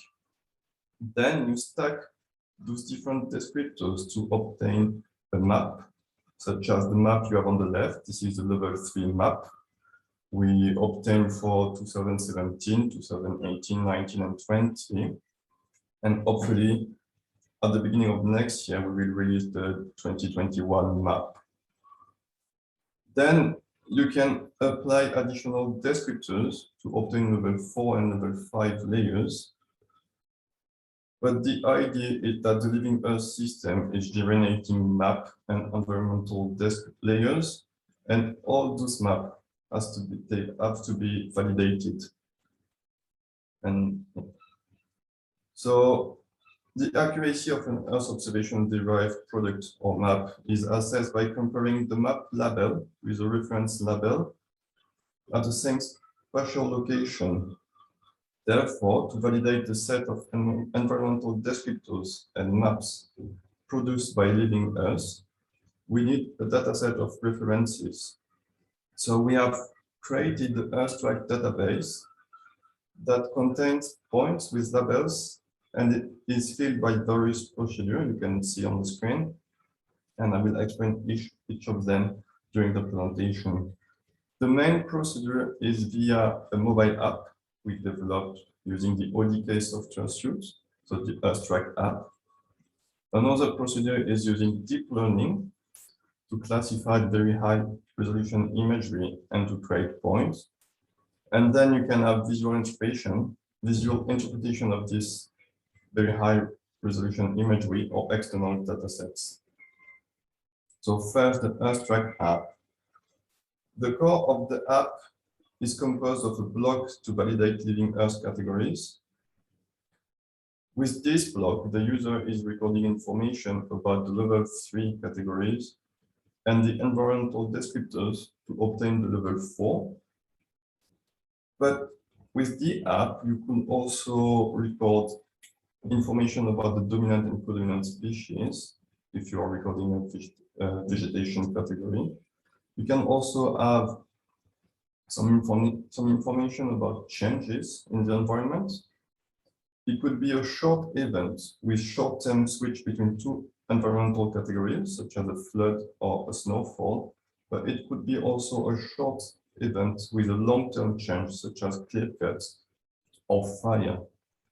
And finally, you can have modules to record extra information that could be specific to an organization or specific to a project. The idea behind the app is to record a point with a wide range of information about the environment. And from this information, we can produce Living Earth label to validate our map, but as well change label to validate change map, for example, a flooding map. You could also mixing all the information from a module from LCCS and to record habitat class. So to validate a habitat map for whales. And any label you want using the module. So you can have different outputs from the same app. Since 2019 and the launch of the Earthtrack app, more than 4,500 points have been recorded worldwide, and the vast majority of them are in whales. The map displayed on the screen is the density of the Earthtrack points we have so far for whales within a 50 by 50 kilometer tile.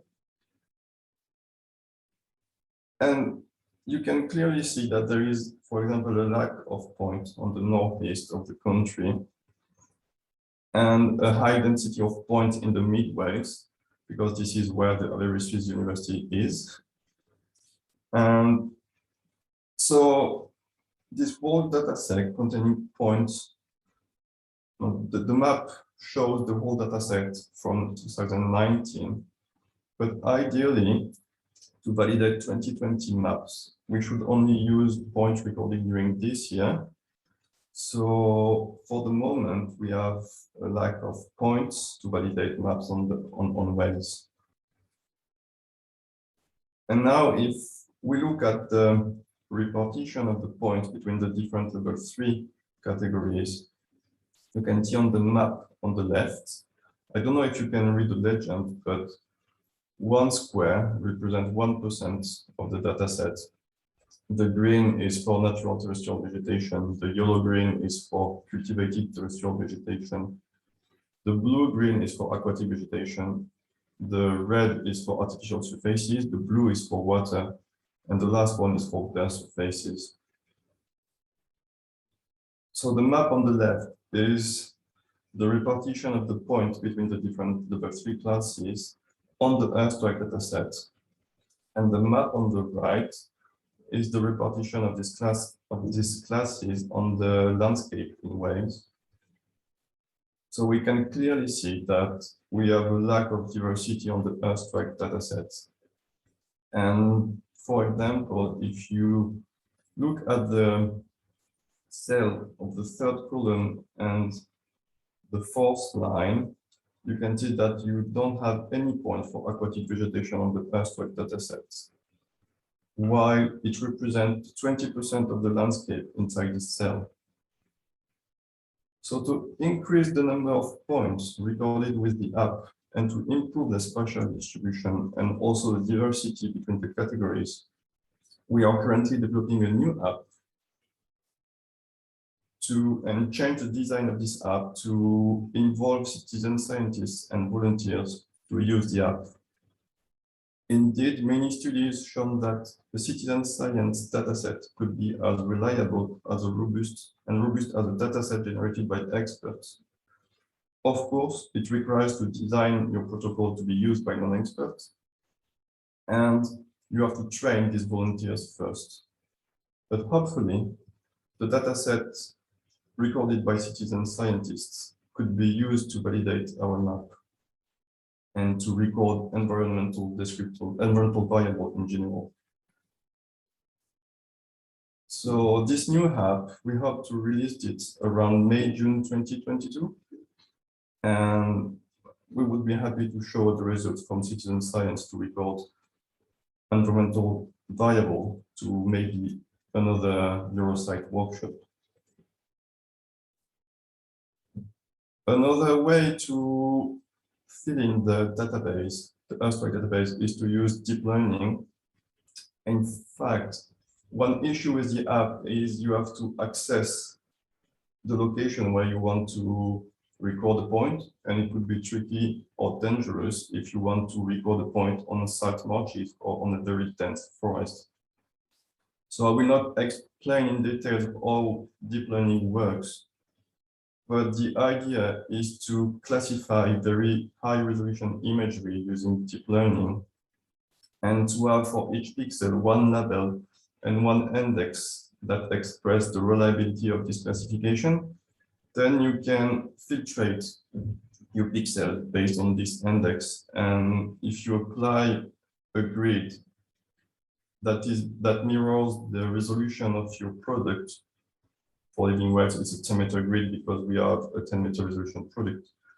You can create at the end a point dataset that is similar to the dataset you can have using the Eurosite app.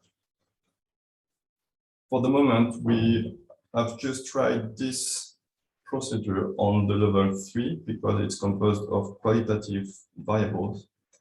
And the results are that we can create a lot of points, but at the moment with a reliability less relevant than the Eurosite dataset. The third way to fill in the Eurosite database is by a visual interpretation of airborne or satellite imagery. In fact, validate maps that has been produced before 2019, so before we launched the app, we don't have a Eurosite app dataset for it. So you can obtain very high resolution imagery and use a GIS software to do a visual interpretation dataset. It's time consuming, but at the moment, this is the only way to have a very high accurate dataset. I'm trying to speed a little bit. The last way to fill in the database is to add external dataset. This is an example for bulk cohort reforestation project. So on the left, you have a KML showing points with pictures that has been taken by the organization. And we translate this KML into LCCS class and into point, and we add in into the Eurosite database. So on the right, you have now the points on our database the same way as if they have been produced by the Eurosite app.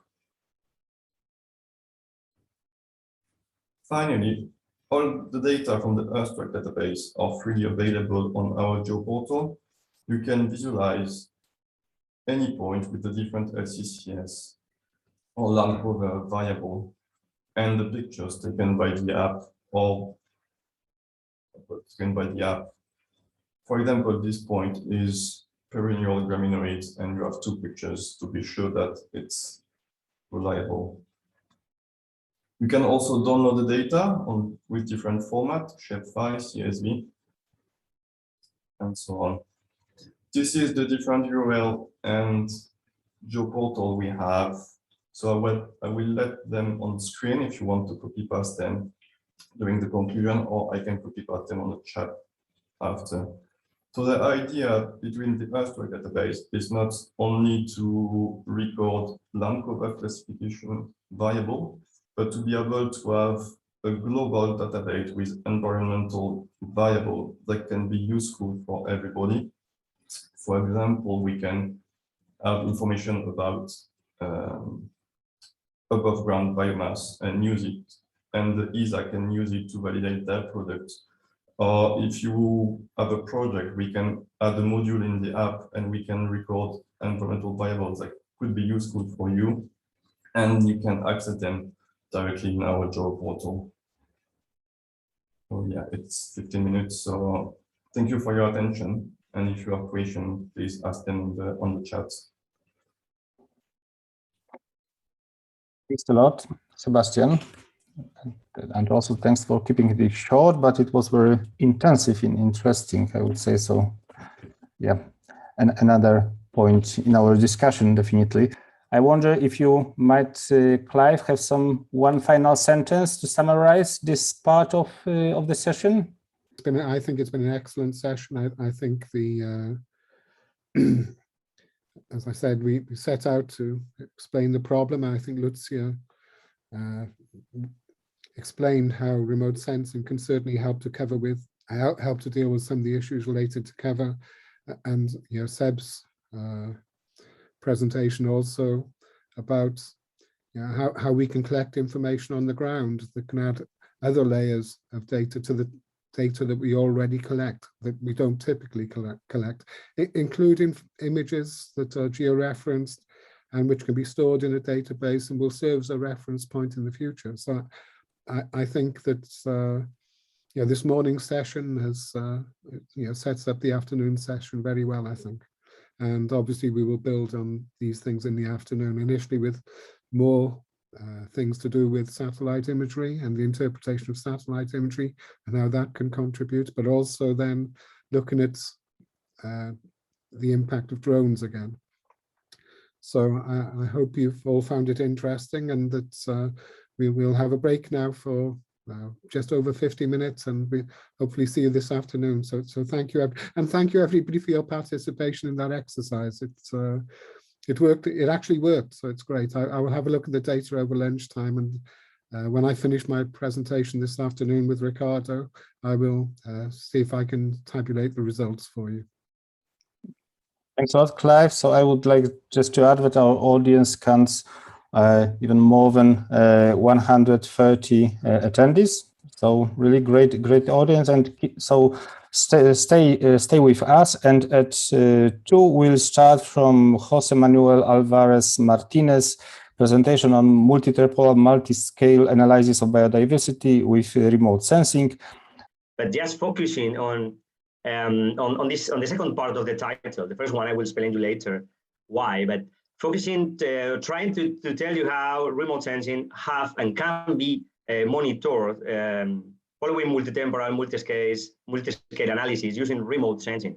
The first part is because of, I will explain you later, because of is the time for the machines in the way that we need data, we need big data, we need remote sensing and other sources of big data, cloud computing, and managing the big amount of information for having a real understanding of what is going on in our landscapes. And I always start with this slide. I like it a lot because landscapes change. So everything changes, the patterns change, the processes. Of course, we have a dynamics, we have a change in the functioning, we have a change in ecosystem services supply, and so on. So we need performing a monitoring of biodiversity, of landscapes, and that means following the monitoring of the distribution, structure, and functioning of what do we have outside, and the main drivers that involve that changes. There are a number of global change effects that we also need to understand for understanding afterwards what is going on in our landscape or in landscapes or with our biodiversity patterns. And always thinking on the final objectives of end users, as I write here with the objectives of Agenda 2030, by accumulating information, by making quantitative and qualitative analysis, and also estimating the costs of how managing that biodiversity we have to assume. For doing that, this is the first part of the title. This is a paper of Russell Death that I like the main idea.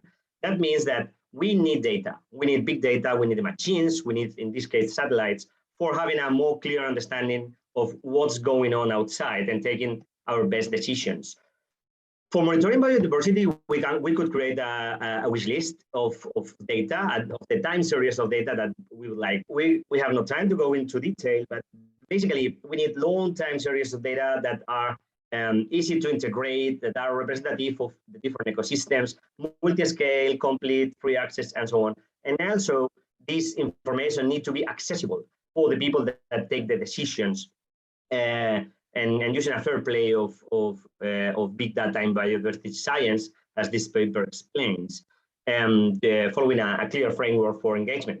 So this is not easy, but satellites have something important to say here, with a lot of challenges, with a lot of opportunities, but this remote sensing big data is important because of the big amount of information that we have flying around our planet with satellites for different countries, different regions, and that information is there for being used with more than 550 different satellites flying around us. And in the beginning of my talk, I was thinking about making a complete review of the different satellites that we have, focusing on the different resolution, spatial, temporal, and spectral resolution that we have at hand. But that can be easily found in the web. I mean, we can go through all satellites, but I will just focus on some examples that is based mainly on the information that we basically use in our analysis when we make research or when we make management or conservation. This is a quick, this is an example of a review made with the Web of Science for Spain 1 month ago, on which we have an increasing number of studies that use this kind of data. When talking about monitoring of biodiversity, we can talk mainly about two different temporal scales. The long-term monitoring, and in this case, we need information from 20, 30, 40 years ago, and the short-term monitoring, on which this is the real useful information of Copernicus Sentinel, basically information. Short-term monitoring that we focus mainly on the phenology, on the recent changes, but with a higher temporal resolution. In the long-term monitoring, the key satellite, the key information comes from the NASA, from the Landsat program, and the MODIS program that has an historical achievement from 20, 30, 40 years ago, with Landsat 5 available since around middle 80s. And we can go backwards to analyze what happens in our landscapes and in our biodiversity patterns. Now we have the Landsat 9 and flying, and there is a combination with information of Landsat and Sentinel since 1 month ago that increases the temporal resolution at 30 meters for every 3 days for the whole planet. Then, of course, we have Copernicus ecosystem with the different services that we have. We focus here in the Copernicus land monitoring service for biodiversity and for landscape analysis.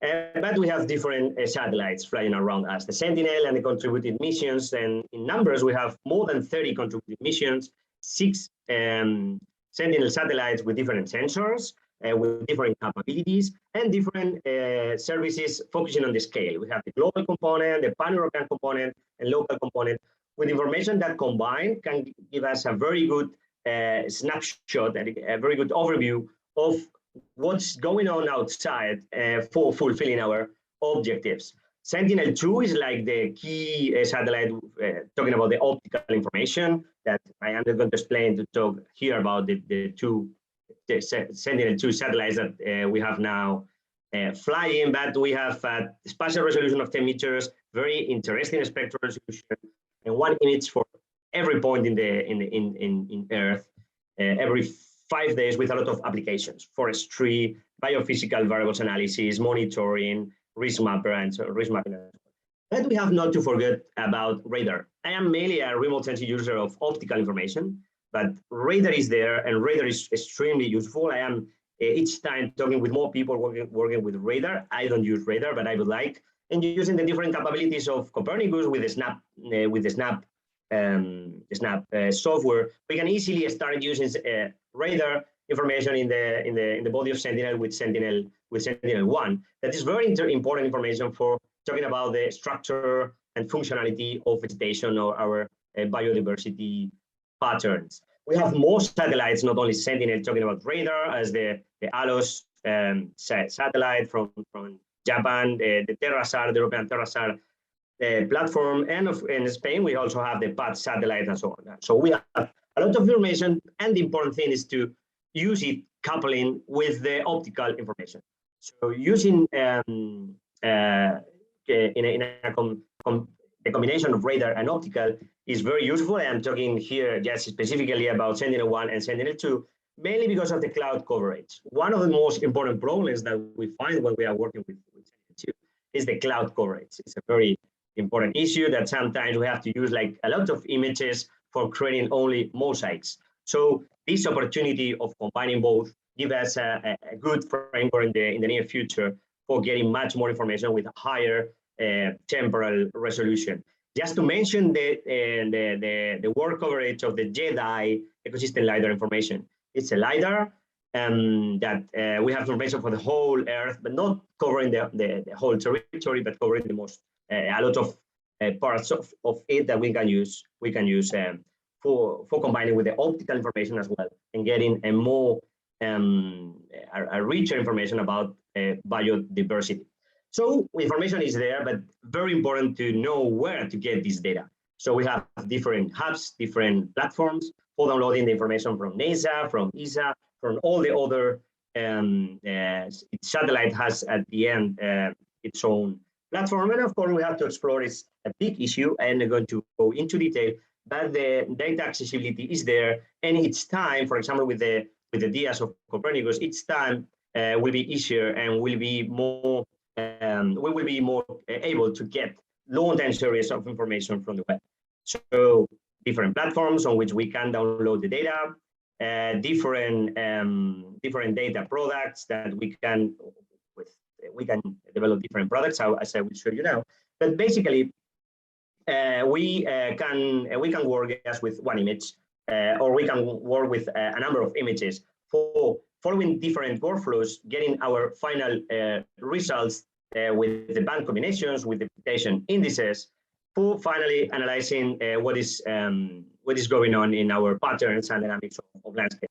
I'm going to focus, because we have not a lot of time, focus on time series analysis. So we can analyze only one image, combination of bands, creating our indices for understanding something about the primary productivity of vegetation, water content with the NDVI, with the NDWI or whatever. But using time series analysis, we can perform interannual or intra-annual seasonality and phenological analysis. We will face different problems with analyzing just interannual time series or intra-annual time series because of missing pixels, missing scenes. But at the end, we can work with what we call spectrophenology.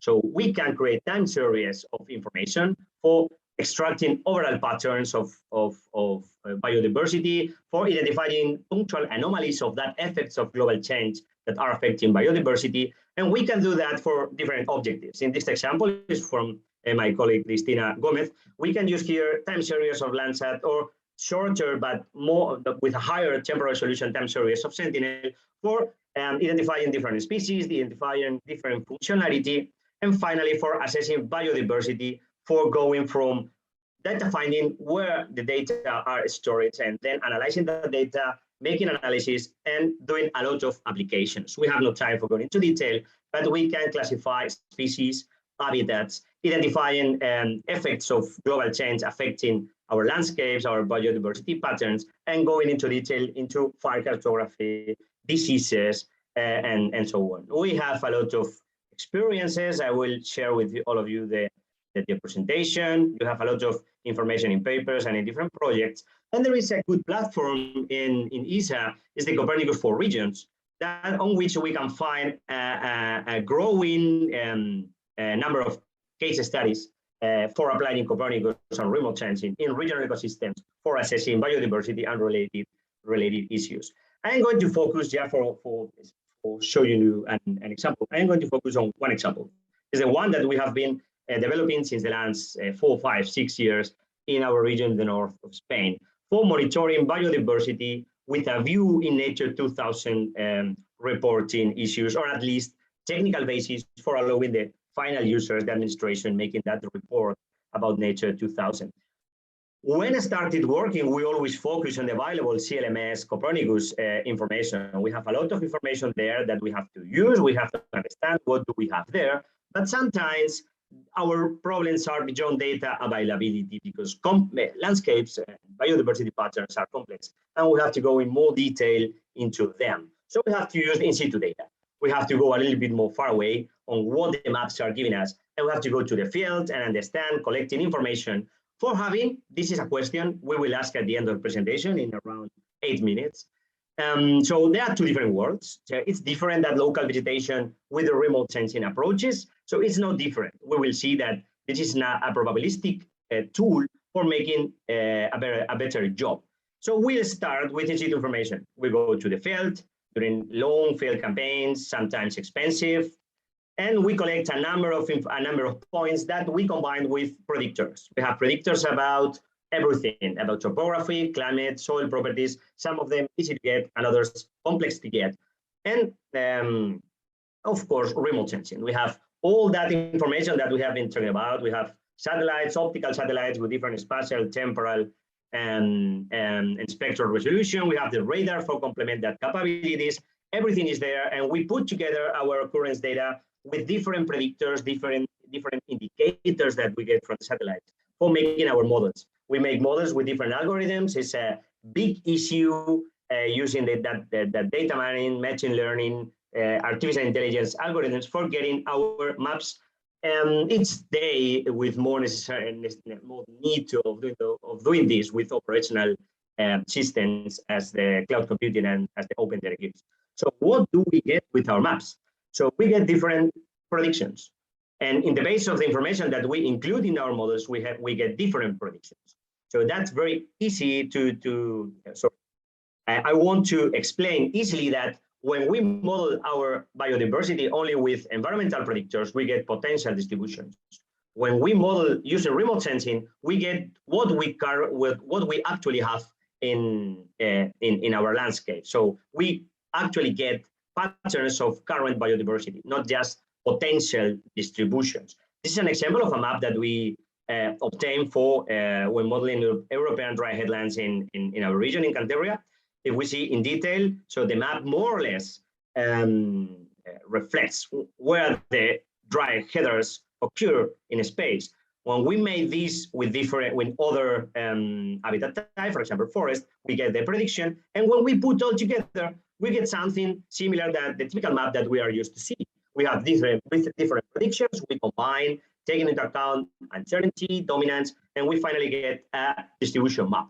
The map goes from the A, from D. I mean, this is not only a potential of distribution of biodiversity, it's the reliable distribution of the different patterns and processes or functions of biodiversity. And we did this for the whole region of Cantabria. At the end, we model like 24 habitat types with an average accuracy of 70%, some of them around 90, others about 40. But the title of the presentation was like multi-scale. The strength of this approach is that we can do this for a much larger territory, for a much larger extent. And we made this in Turkey in a European project, doing exactly the same. We identified areas that needed to be surveyed. We identified a list of habitats, a list of biodiversity at the end. We went to the field, collected points, made our analysis were good enough.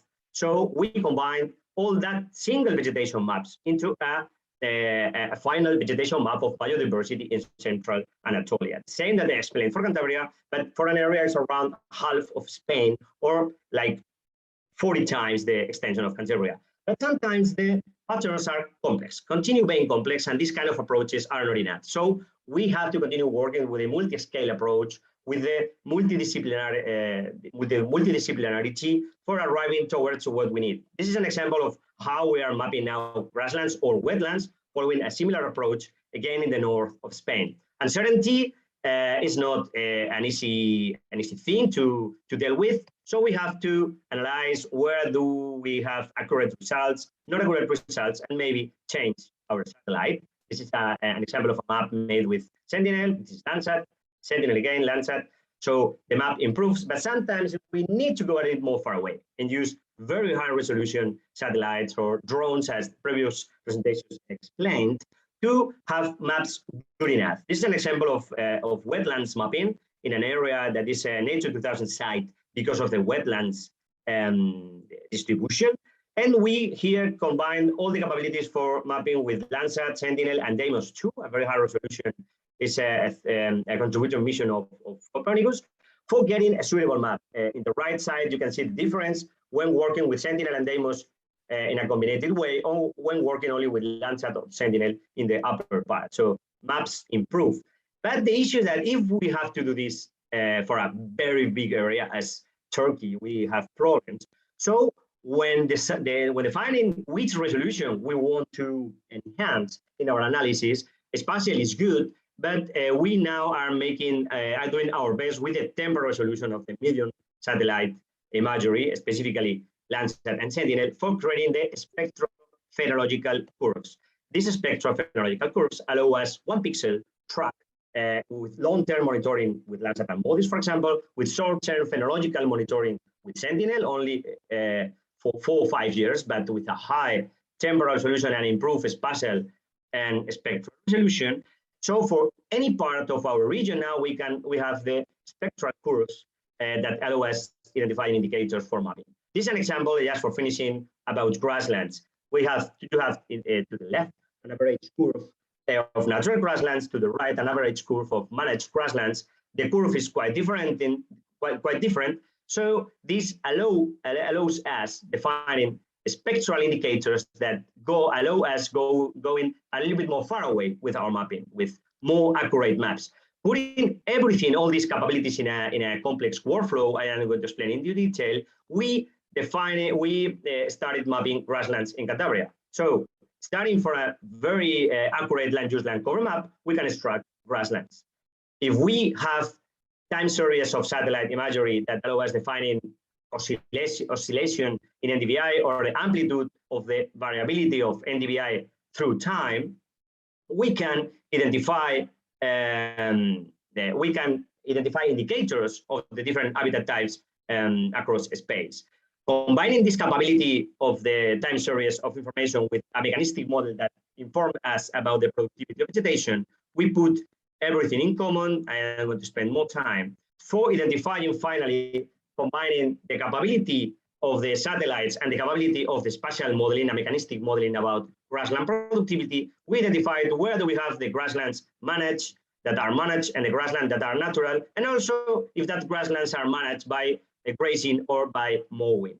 Okay, so at the end we have a cartography of grasslands, and we have a cartography, we have maps about the distribution of the different grasslands. We put everything in common, and we can get to much more reliable distribution of our biodiversity that we have without using this capability of remote sensing for getting a detailed tracking of the phenology. One step beyond, we start working out with hyperspectral libraries for being sure about what we are talking about. And of course, putting everything in common with the Copernicus information for knowing if we are talking about we have the same results or not.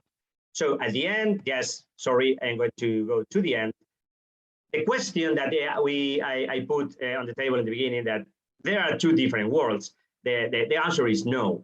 Remote sensing and in situ data add complementarity tools. And if we start with very detailed information and good information, we can put remote sensing to fly over our data to finally get most reliable results, and with a large coverage and with temporal resolution, always engaging with the stakeholders and having an ecosystem of Copernicus for talking the same language and work among all of us complementarily. So The data is there, so it's our job, it's your job to do our best with information about biodiversity, big data, and remote sensing for monitoring what do we have in our landscapes.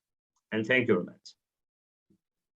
Thanks a lot, Jose. It was really express and well, informative presentation with lots of data. And I liked especially your sentence that we've got predictors for everything. So it's great. But I would just say that we need to simplify it a little bit to be more useful for Natura 2000 management. But I hope that all we are here to think how we can do that. But it was and great to see that you are cooperating with stakeholders. And I think that the power of these tools is really great, but we still see that not everywhere there were smiles, so there is still some field for improvement. Yeah, at the end of the day, the good point of this is that we have a big amount of tools. We can put all the tools on the table. We have mechanistic models, we have remote sensing, time series analysis, we have in situ data. And the most important thing is that we have an understanding of the needs of final users. So once we have the questions of final users, of end users, of stakeholders and managers, we can do our best with all the pool of information available. It's a big amount of information. That was clear in my presentation. A lot of things, but we can just select the best opportunity for answering the questions of the final users. Otherwise, science, we always tend to make a lot of solutions for nothing, or for always for something, but not following the requirements of final users. Now our work focuses mainly on answering the needs, and with a big amount of information, you can do your best for finally getting that answers. Thanks a lot, and I think that it's, as you said, our job to use it in the best possible way. That plenty of data with such projects as yours. Thanks a lot. Thank you very much. And please remember all that you can post your questions to Jose in using Q&A window. So now I would like to welcome here our two speakers. So we've got presentation on Living Earth, an open source Earth observation-driven system for landscape monitoring. And our speakers are Karol Plank and Suvarna Punalekar from Aberystwyth University. So if you would like to add a few words about you, you are welcome, and please start your presentation.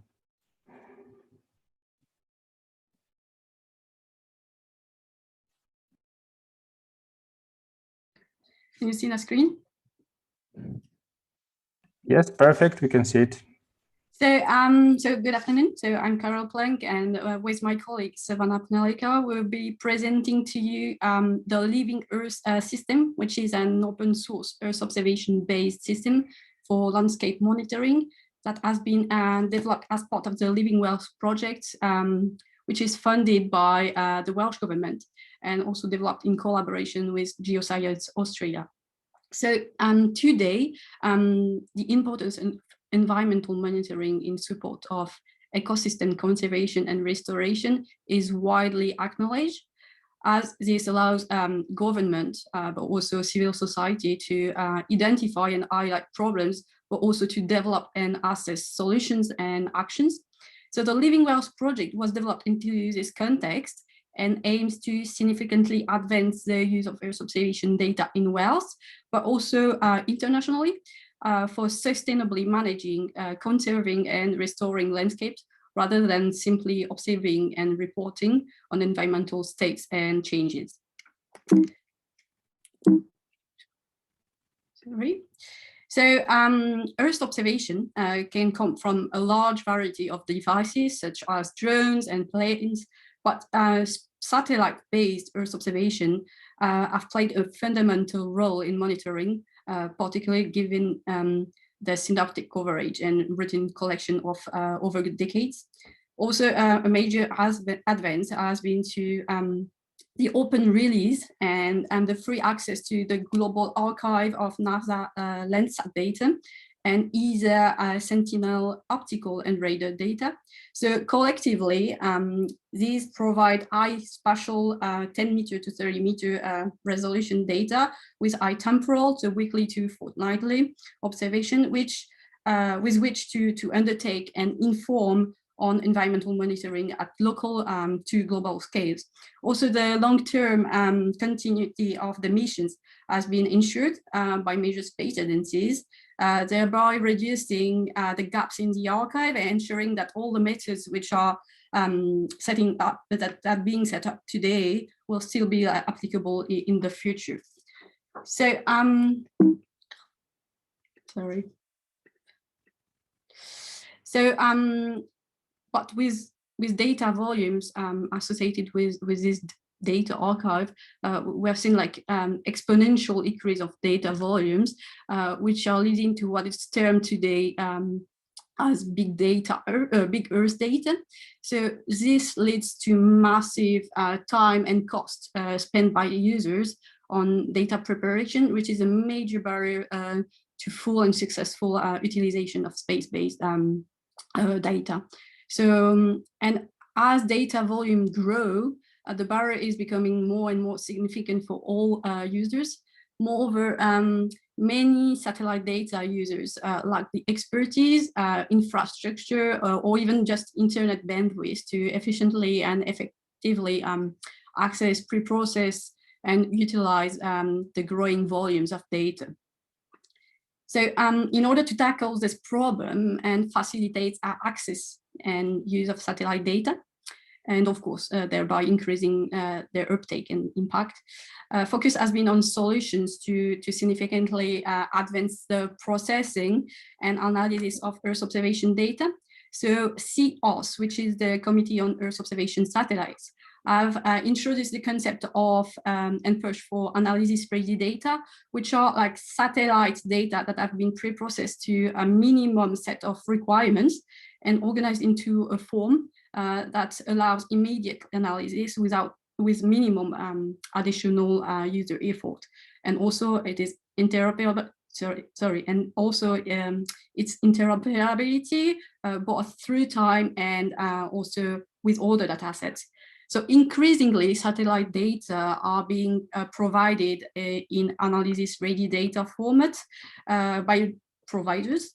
And for example, USGS has reprocessed its entire Landsat archive since mid-80s in order to deliver certificated COS analysis-ready data. ESA also has recently developed a level 2A product to meet the analysis-ready data requirements. And the future hyperspectral data from Nmap sensor will also be provided with analysis-ready data format. And of course, many more analysis-ready data are coming, including for radar data. So concurrently, in order to facilitate the management and the analysis of these large volumes of satellite data, a large number of processing facilities, libraries, and softwares have been developed. So among those technology, the Open Data Cube, which has been developed by Geoscience Australia, is widely adopted with 4 operational national data cubes, the Digital Earth Africa, and many data cubes in development and under review.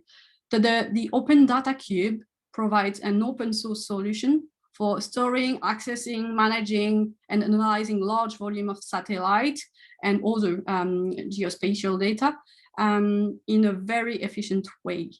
So as the Living West project aims to significantly advance the use of Earth observation data, we have been designing and developing a new digital infrastructure for wealth that integrates all this concept and technology, and that will be available so free and open access for everyone.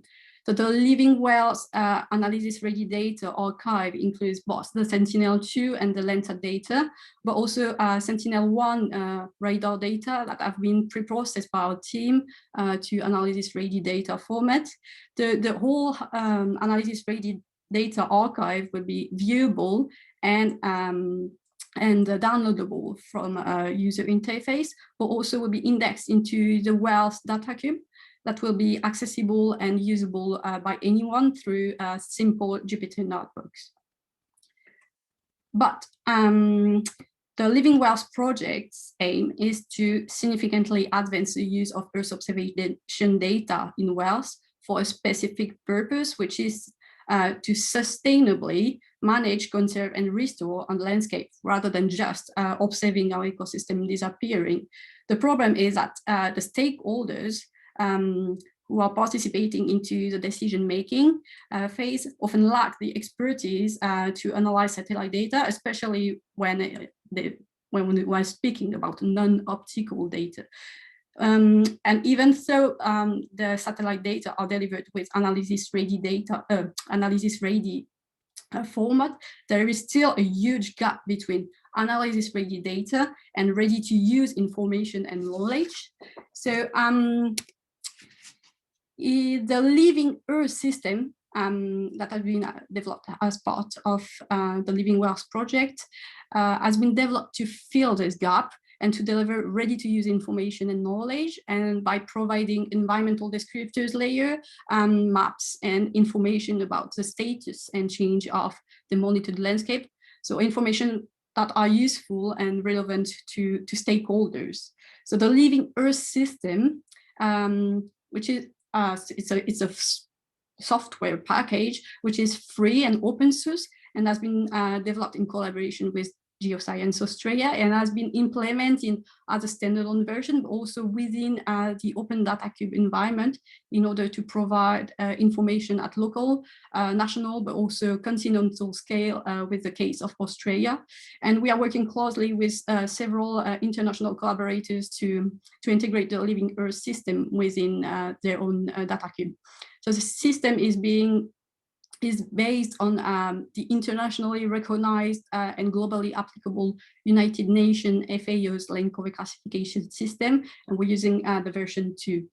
So the FAO land cover classification system, and as a consequence, the Living Earth system, is composed of 2 consecutive phases. So first, you have an initial required dichotomous phase, where 8 main land cover classes are distinguished, and in a second step, an optional modular hierarchical phase, which allows to provide more detailed description. So the main advantage of the Living Earth system is that it does not classify everything at once. So instead it stacks all the environmental descriptors and physically describes the environment. So this means that instead of a map saying that this is a forest, you have information telling you that this is vegetated semi-natural trees, which are broadleaf with a canopy height of 15 meters, a canopy cover of 70%, an understory, etc. So the system is very flexible and give each user the level of precision that they need for their own purpose. You can add like as many environmental descriptors as you wish. Also, the system is independent of time and spatial scale in the sense that the outputs have the same spatial resolution, time frequency, and spatial scale as the input. So it's very flexible, and you can add, you can really push into the system whatever you need and whatever you want, really. So drone data, plane, like airborne data, satellite data, etc. And I will end the presentation to Savannah, so she will explain to you a bit more about environmental descriptors and their use. Thank you very much, Carol. For the first part of the presentation, and I'll be delving into a little bit more into Living Wells. So how do we use this system, especially from Wells perspective for generating the land cover maps? So basically, as Carol mentioned, we are building the whole land cover using this hierarchical stepwise approach for generating through use of environmental descriptors. So these descriptors are a range of different variables, which could be just like a physical quantitative variables, which can be measured in some sort of units, or it could be categorical classes, like a dichotomous classes as you see here. So it could be very simple, like vegetated, non-vegetated, aquatic, terrestrial kind of categories, or it could be complex, like different vegetation communities and so on. But because there is whole hierarchy that we follow, it provides us this flexibility to look at each of these separation individually, and then choose what kind of data we can use for this and what kind of methods we should go for. So for instance, in case of vegetated, non-vegetated classes, we can simply use in well system, we simply use annual composite of NDVI generated from Sentinel-2, and that is enough. For aquatic terrestrial surfaces, we do that separation using Sentinel-1 annual time series. Then for natural bare surfaces, artificial surfaces, we bring together Sentinel-1 time series and Sentinel-2 annual NDVI. And then for a bit more specific and more difficult categories like separation between aquatic and terrestrial veg and cultivated and semi-natural vegetation, we do use Sentinel time seasonal composites, but also some little bit complex models such as machine learning tools and so on. And then further on, once we classify the vegetated terrestrial surfaces, we then look at the life form separation. So like woody, non-woody vegetation using Sentinel-2 NDVI composites, Sentinel-1 time series. Also, we bring in some other data sources like NFI layer and so on. Then further on, once we have that kind of first foundation built using all these data layers, then we carry on, like we pick up every branch and go in detail of that. So if we have a woody, non-woody separation done at the life form stage, then we look at the woody classes and then look at different types of forests that we can map using leaf type and phenological information, which is sensed in Sentinel-2 optical data. So we use, again, seasonal composites, multi-year composites to measure that. And then using machine learning approach, we get these three classes. Now, it seems like it's like, you know, simple classification step, but what it is giving you is like one very important descriptor. Like I will elaborate on this particular descriptor, like forest types, which is generated from leaf type and phenology, because we can then map needle leaf deciduous trees, which is mainly large plantations in Wales. And I will come back to that in next slide. And then we have this non-woody kind of terrestrial vegetation, which then we look at separately, again, using Sentinel-2 and 1 data and some other data sources to map major vegetation communities or aggregation of communities rather in Welsh landscape. And so we then have the whole kind of archive of maps built using the same LCCS format. But then at the end of it, we then we also use a translation scheme to convert these LCCS maps into something that is more relevant to the local taxonomy. So in case of Wales, it's a phase 1 habitat classification system.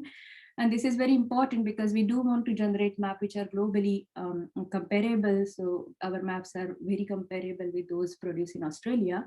But at the same time, we need to make sure that we cater to the needs of local policymakers and managers and so on. Again, I'm going to elaborate on this in the next slide. So I have these 4 slides now, just to give you an example of how each descriptor is relevant to some kind of policy areas at the national scale. So as I mentioned in my previous slide, we have mapped the forest types and we have a large map across Wales, large plantations. And this is really, really important from the Phytophthora ramorum strategy for Wales. So as it stands, it sits there in the hierarchy of land cover maps, but then as an individual descriptor, it's really important for forestry sector to have this kind of distribution mapped across Wales because of the Phytophthora ramorum spread across Wales, and I guess it's also a big area of concern across Europe as well. And then because it's in the LCCS hierarchy, it's very easy then to kind of update this map, because this map is produced using multi-year composites of Sentinel-2. But also we have a life form layer, which is then generated every year. So woody, non-woody vegetation. So then here, as an elaborated in area 1, you can then update this forest type map on annual basis to show that which of the large plantations have been cleared between these 2 years. So these purple spots that you see here are the large plantations which have been cleared between these 2 years. So this kind of update, the system to have the updated information is really important from policy perspective.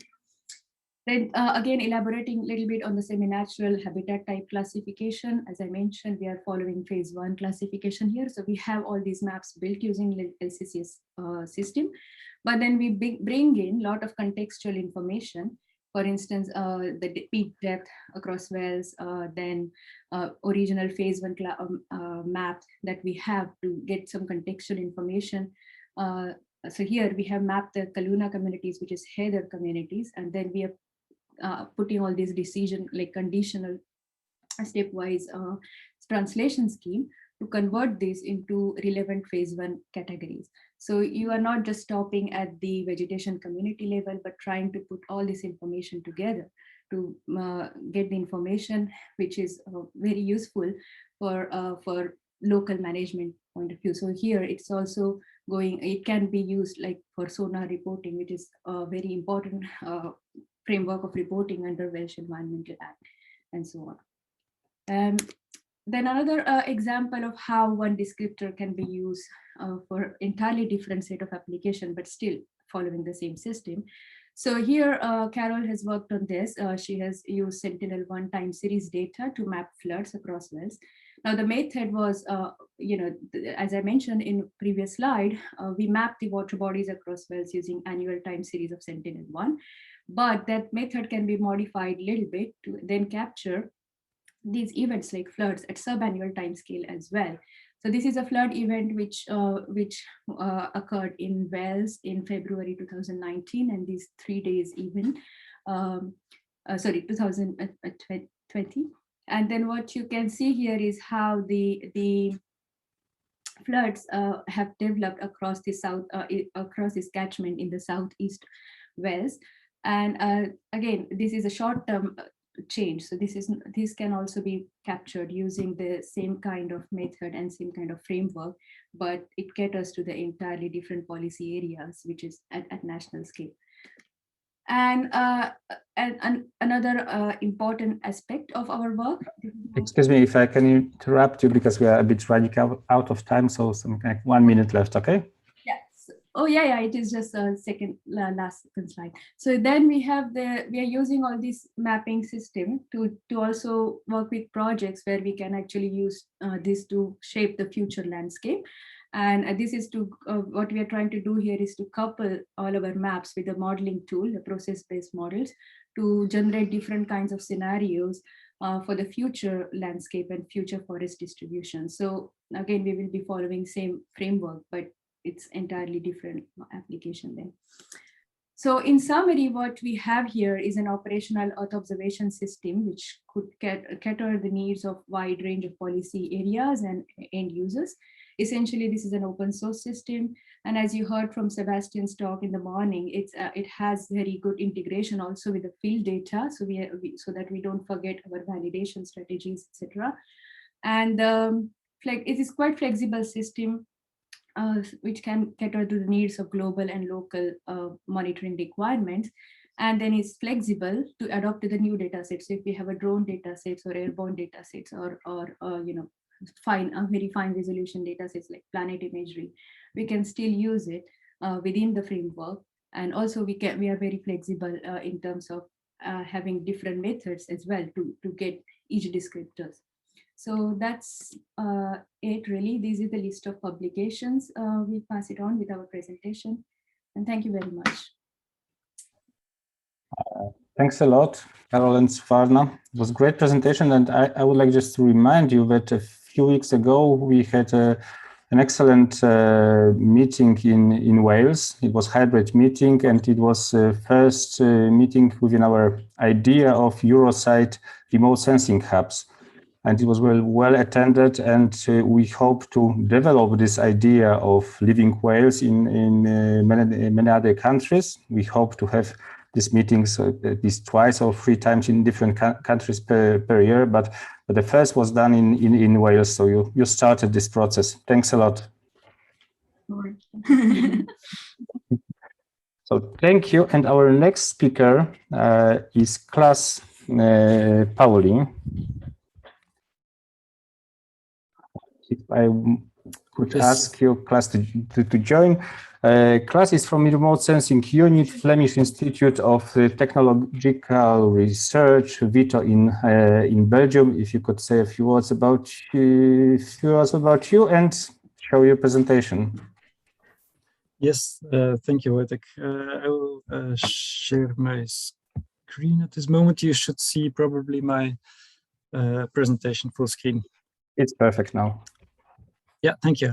So I'm a remote sensing scientist at VITO working on drone-based image processing, image acquisition processing, and analysis. My background is in biology. I have a PhD on remote sensing of seaweed assemblages. And I've been working with drones for over 15 years now. At VITO, we have been developing a research line into the use of drones as citizen science instruments to augment the classical terrain work. This should probably advance now on my screen. Yeah, okay.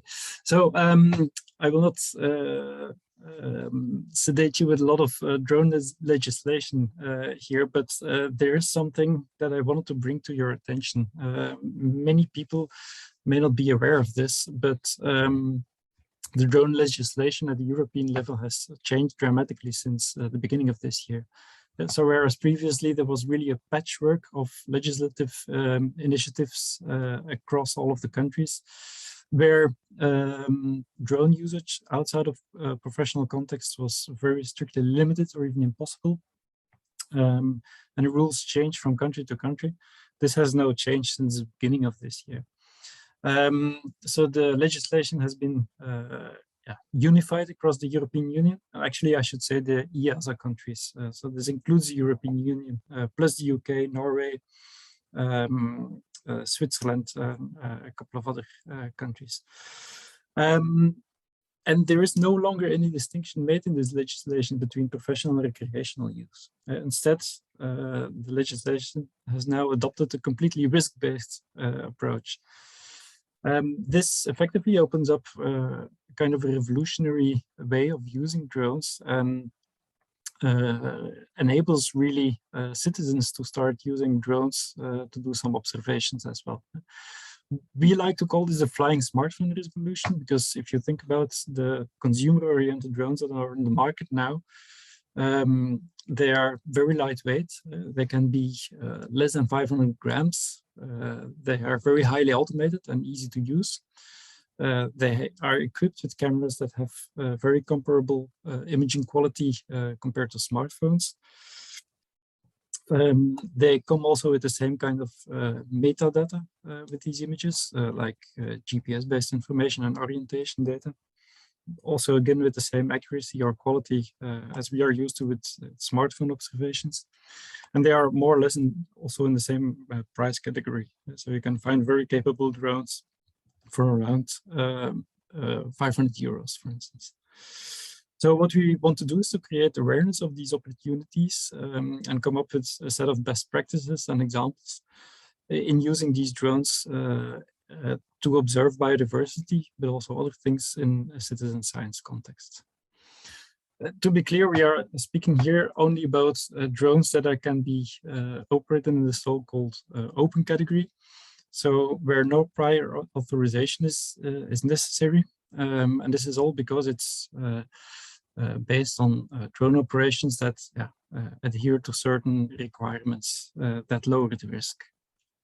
And these are really plug and play instruments. So if you look at the different drones on the market, where you have this gradient, let's say, from very lightweight, easy to operate, low risk consumer drones to very professional systems like the ones we have seen in previous presentations, carrying multispectral, hyperspectral, and LiDAR instruments. We want to actually draw the attention to the use of the very lightweight drones that do not pose inherent risk to third parties, and come equipped with quite capable cameras. So these typically weigh less than 500 grams. For the most lightweight ones, you don't even need formal training. So you can even fly these instruments legally with minimal training. The things that have made this possible are, of course, the revolutions in drone-based technology, where we literally go from this situation. I like this picture actually because it was on the website of the announcement of this workshop here, where this image is shown of a pilot flying a drone, but it all seems really complicated. And it actually used to be like that. But now we have actually the situation where all of this has been automated into smartphone applications that even allow you to do flight plans without even touching these knobs at all. So you can even carry out a completely automated mission, even from a smartphone. In some cases, you don't even need that controller anymore, or it has a lot less buttons than the ones that you can see here. So it becomes really easy to do such missions. And when I say easy, that even means that my 6-year-old girl can fly all by herself, as you can see here. Drone legislation, the general rules are that you can use these lightweight drones in many places, but there are still some restrictions, of course, and a lot of countries, Belgium is one example, but the situation is very similar if you go to France, the Netherlands, etc., have these so-called geozones where additional restrictions may apply, for instance, regarding to flight height or flight times of the day. But even so, again, these lightweight drones make it much more easy to fly continuously. There are a lot less restrictions for these lightweight drones compared to the very large professional systems. And in many countries, that kind of information is available to all citizens through smartphone applications that are free. Knowing where you can fly, where you're actually allowed to fly, is also, of course, different from knowing where you should fly. I have added these images here of protected sites or temporarily protected sites regarding birds breeding, etc., that may not be present in that legal information or these legal prohibitions. So we want to raise awareness on where you can fly, but also where it's sensible to fly. There are two things. First of all, knowing about these sensitivities in the natural environment that make it unwise to fly at some locations at some times of the year. On the other hand, though, we can also make use of other apps, both smartphone-based or other apps that can collect a lot of information to know where it actually makes sense to fly, to prioritize your drone surveys. Okay, so at V2 we actually develop our research line on mainly on two domains. So we start using these lightweight drones in a citizen science context for two application areas. We have litter monitoring on the one hand, and we also have biodiversity monitoring on the other hand. When we speak about biodiversity monitoring, I will give examples of all of these, but we mainly talk about monitoring riparian corridors, but also permanent grasslands. And we especially look at vegetation structure and then use machine learning frameworks to observe and monitor species, looking at the individual species level. We are then looking to indicator species as well as invasive species. How can these citizen science drone surveys be executed? Well, first of all, you need to target a certain audience by providing them maps that are already tiled and intersected with maps that are showing you where it is actually legal to fly and where it's interesting to fly. The technology of today allows us to then generate flight plans that can be automatically executed or strictly followed by the drone pilots. And then we can provide upload tools to portals for the image processing and analysis. And that information can then go back via that same portal again to the public to be updated about what has been done. But it is also interesting to management organizations to see what the status of their sites is that they monitor.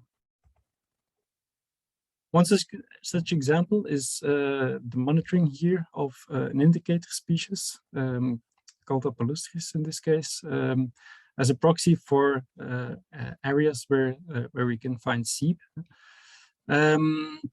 And this has been done on the Phytomapeo platform. You can find the link to the platform over here.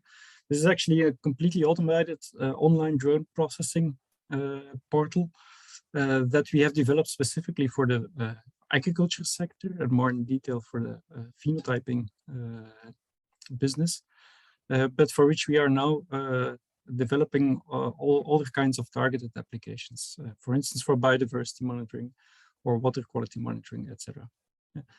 And of course, once you speak about citizen science, you start collecting huge amounts of information. And we need to tackle that information. We cannot do that manually anymore. We cannot manually look at the screen and count flowers, etc. So we really need to start looking towards machine learning networks.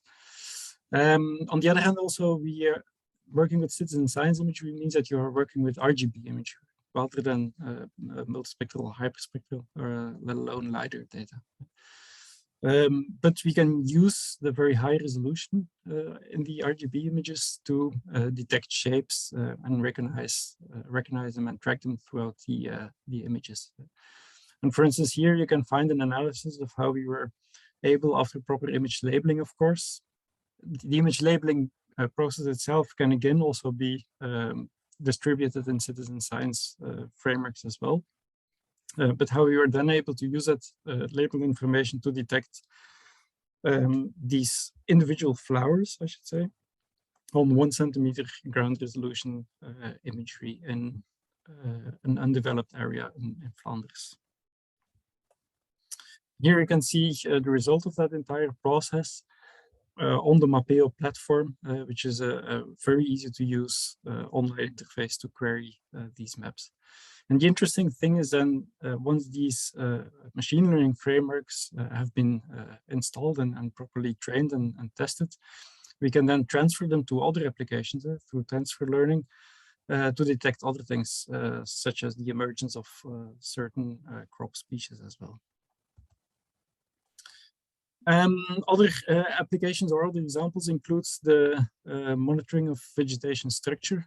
For instance, this is the result of my garden after the No Mow May action, which is originally from the UK, but has a very similar initiative in Belgium as well. And even from that very cheap imagery, I would say, so automatically acquired imagery from consumer drones only, it really allows us also to detect the vegetation structure in 3D and detect areas that have been left to become overgrown versus the mow patterns in my garden. This was acquired during the COVID lockdown. Other things that I have done during the COVID lockdown in my garden is using consumer drones as citizen science instrument for litter detection. Again, using the same approach, generating highly automated mapping patterns that can be simply uploaded to the drone. It is all by itself, and then you can start detecting these litter items. My garden does not usually look like this, but my kids had a lot of fun distributing these litter items for this specific test. And then cleaning it up afterwards, of course. Class, it is very interesting, but I have to interrupt you a little, and please finish it in 1 minute. Exactly, yeah. So I only also have just 2 more slides. So we have other projects that we are involved in using drones in citizen science context, as in the framework of the Monocle project, which was mainly on water quality. But again, the methods have been very easily adapted to use our online platforms in detecting species diversity on water, but also the presence of litter. and litter both in the sense of marine plastics, but they could also be floating leaves or organic material. Good, so that was my my presentation for now. Here are my contact details, and I'm of course open to answer any questions and join any discussions if someone wants to start using these approaches and techniques in their projects. Thank you. Thanks a lot, Klaas. It was very interesting, and this link to citizen science and also very important source of information that we would like to also use in our projects is well, gathering data by people, volunteers, to increase the amount of our data on biodiversity, because they are there on grant. So and I agree that it is not used enough at the moment. So it has very high potential for new projects and initiative. Thanks a lot, Klaas. Thank you. And now we, as you can see, that we are a bit short with our time, because the idea was that we will meet for 2 or 3 days in Croatia. So there's plenty of different interesting topics to talk about. So we will meet again. And now we'll have 2 final presentations. First is by Jana Millerova from Department of GIS and Remote Sensing Institute of Botany, Czech Academy of Sciences in Prague. And this presentation is on remote sensing of plant invasions from research to practice.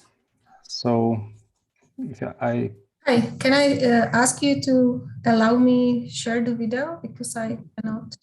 Oh, you should be allowed. Just let me check. The host has stopped it. No, I don't think so. Let's check me. Let me check it.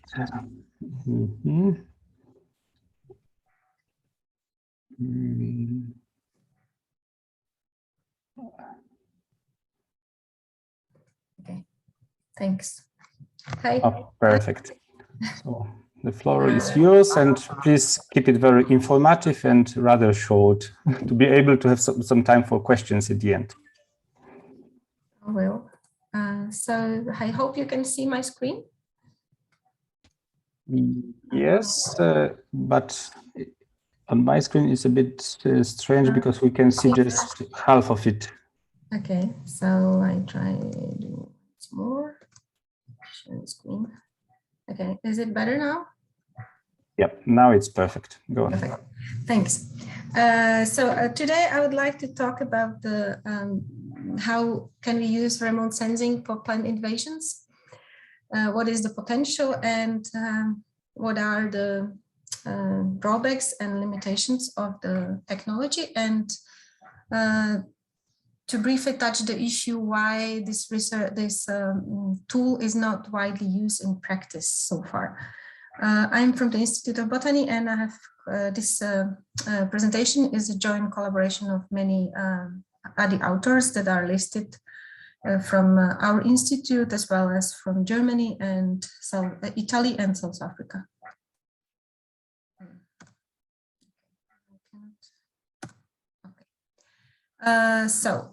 The first question, why plant invasions? I think on this audience, I don't have to really talk much about how problematic the topic is and how much threat it represents for biodiversity, as well as landscape, economy, human health.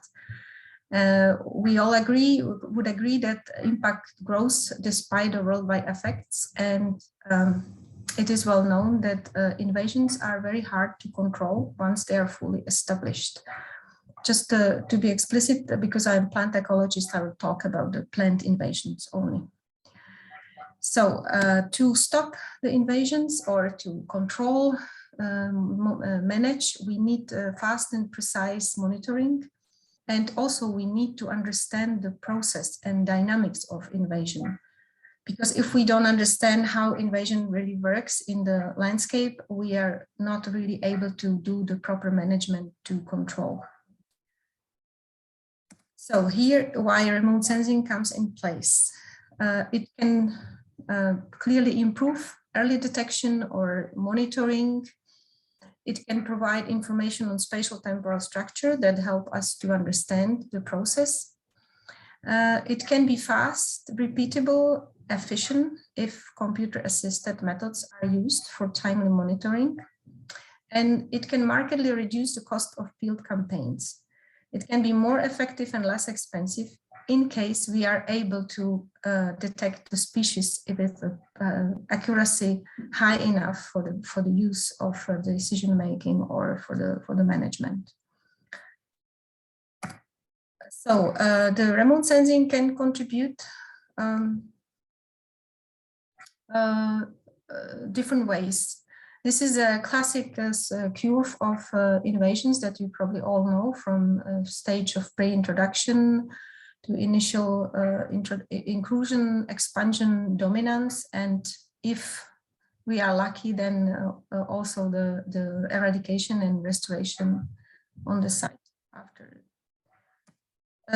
There are different management options that are related to each of the stages, like from the prevention at the first stage of pre-introduction to prevent the introduction of the invader, then continuing with eradication or removal at the initial stages, and at the later stages we are not really able to eradicate, so we can only control and contain them.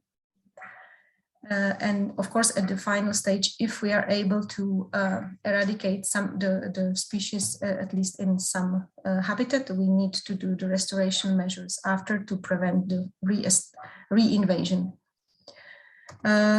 Remote sensing can contribute different ways in different steps or stages of invasion, from the early warning up to the monitoring of restoration. The input of remote sensing is different. Well, the options are different for different stages. Whereas for the pre-introduction, for the prevention, it's the most difficult part for addressing with remote sensing. Whereas the managing of restoration or the dominant stage are the most where it is mostly used. So it can range from the maps, from the early detection maps, or invasion modeling, modeling of control interventions or monitoring of the interventions, and evaluation of impact or disturbance in ecosystem services, as well as monitoring restoration. So the contribution ranges from the studying the patterns up to the studying the processes, moving from the science to practice, and addressing different temporal aspects, or adding temporal aspects to the process. So from the mapping, where we map invasion foci and populations, and we really heavily depend on the species recognition ability by the remote sensing. Adding temporal aspects, we get to monitoring, where we can see the process of invasion, the spread, establishment or control and restoration. We can support modeling with the data from remote sensing to use for predictions in visibility of the sites or simulation of measures, and studying directly and indirectly the impact and dynamics of the process, like drivers of spread, pathways and vectors, dispersal mechanisms. And there are different ways the remote sensing can contribute to practice, generating strategic management, such as long-term management, prioritization, or support to decision-making. So this is the same, summarizing the same diagram in a more simple way, where we use some data of remote sensing, satellite, UAS, or aerial data with some field survey input to use as a ground truthing or training or validation, deriving monitoring maps of the species distribution or the invasion stage. And then we can use those for assessment of invasion dynamics and also invasion impact, with support of some ancillary data such as topography or land cover, land use, plant traits, and other. And we can model the future spread under different climate scenarios or different management scenarios, such as simulate eradication, for example. So how do you actually do it? It is very important while constructing such a survey or such a task to consider characteristics of invader as well as if invaded landscape. It means that we have to look how the invader actually looks like and what is the invaded landscape like. If it's a forest, then dense forest, then we probably cannot use remote sensing tools much, optical remote sensing at least, because it's not able to penetrate into the canopy. So we have to sort of adjust and look at the characteristics. And also we have to consider the focus of the study. If you want to just monitor, if you want to assess the dynamics, if you want to predict, if you want to support and evaluate measures, assess specific impact. And definitely you have to choose the right data. Optimal settings will depend on the measured invader or pattern or process. And of course, on the data we have to available. So from this growing spatial, spectral and temporal resolution, we can go from the detecting of broad land use, land cover classes that would support the modeling, for example, through detection of the large patches of invader, up to the really direct and indirect detection of key invasive plant species and their populations. This can be done using either direct recognition of the species or some indirect tools. We have a lot of data available. There was already a lot of talks about what data are available, so I don't have to go through that, I think. And regarding the methods, if we go for the direct mapping or monitoring, we rely on the way how the species is detectable. So it means how similar it is to the surrounding or dissimilar to the surrounding. If the similarity to the surrounding vegetation is low, it's easier task where we can, using a spectral or object features of the plant, we can derive some procedure how to classify or how to actually get the classification of the plant or the distribution of the plant. If the similarity to the surrounding vegetation is high, it is more complex task, and then we probably would need very high spectral spatial resolution data and exploring phenology to see if there might be some time window where the species is more detectable than the others. There is some kind of optimal workflow that we have to set up. This is an example for UAV, but you can also, of course, do it for the satellite data, where you would skip the planning the mission, and you would still need some field campaigns, and you would need to choose the right powerful algorithms for the classification. The rule of spatial resolution is crucial. You can see here an example of giant hawkweed analyzed from or visible from different kind of imagery, from a low spectral resolution aerial historical data up to the drone and RapidEye data from the satellite. Rule of temporal resolution is also important. On the upper row is an example of giant hawkweed again, from the flowering in July up to ripening seeds in August.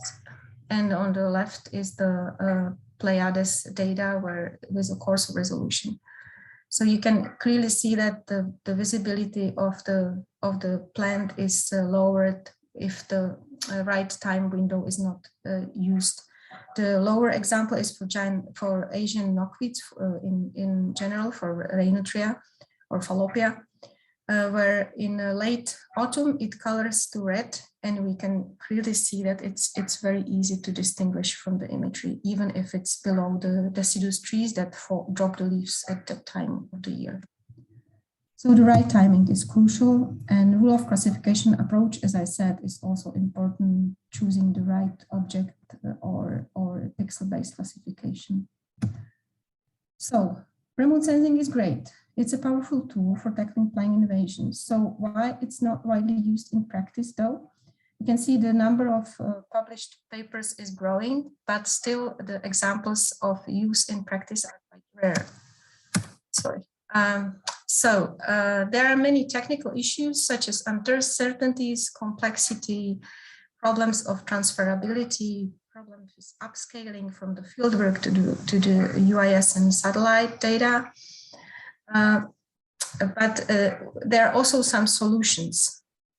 For example, as we call it, like rocking across scales. So if we move across scales back and forth in time and in space, we can maybe overcome some of the problems with the recognition of the species that might be easier in some time than the other, to derive some important parameters of invasion, such as the duration, rate of spread, landscape history, availability of study sites, such etc.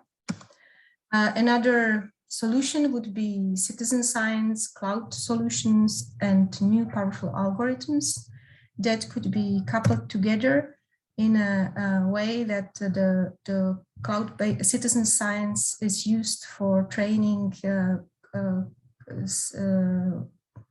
deep learning algorithms to get the very precise maps of plant invasions at a site using drone data in this example.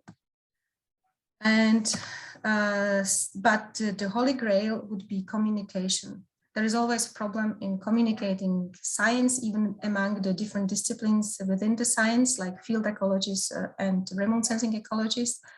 And of course, it's difficult to communicate to the managers the uncertainties and possibilities of the tool, where you get the different results from the field work than from the remote sensing. It doesn't necessarily mean that the information you get from remote sensing are less precise. They might just be different. And so to conclude, there are many reasons for why remote sensing is not widely used. And there are also some solutions. So communication problems that could be solved by building trust in field ecologists and land managers, as well as addressing some technical issues towards being able to deliver timely and precise products exactly shaped by the needs of the training of the land managers. So it's really important to talk about the managers, about the process with the managers, and to shape the survey the way that managers get what they need. And this is, I think, our task as scientists to follow.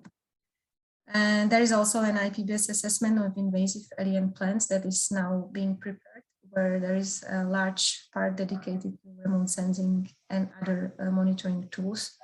And so if you're interested, there will be a new version launched in next year, where you can again make some comments or criticism. And the second round was done this year in the summer. And this is all from me. Thank you for your attention, and I'll be happy to answer questions if there are any. Thanks a lot.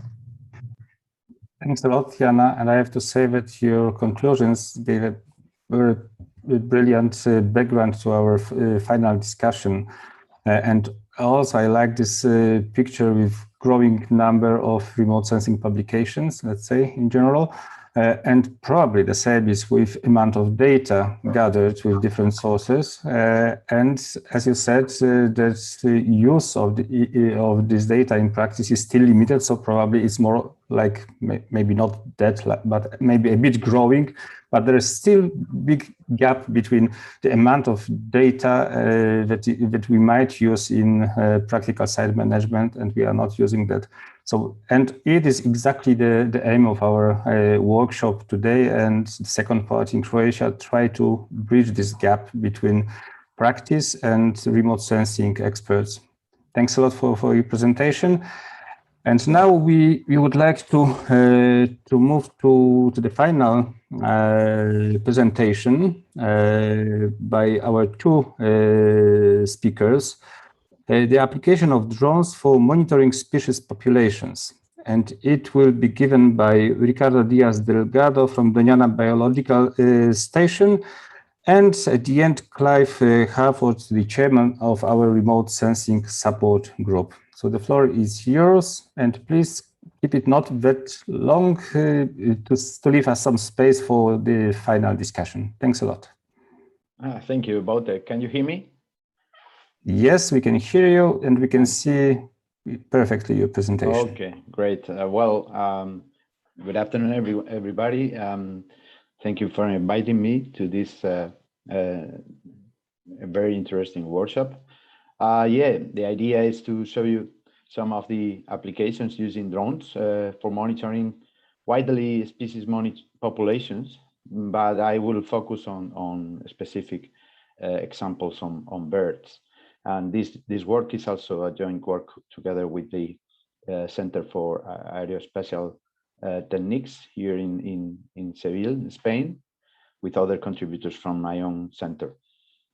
So as you all know, we have a vast offer of drone applications, and that can be summarized with this figure, where you can find some applications for wildlife monitoring, being the others much more widely used, such as the ones for entertainment or cinema or shipping and delivery, which is also very important nowadays, and another very important environmental application, which is mapping or in disaster monitoring.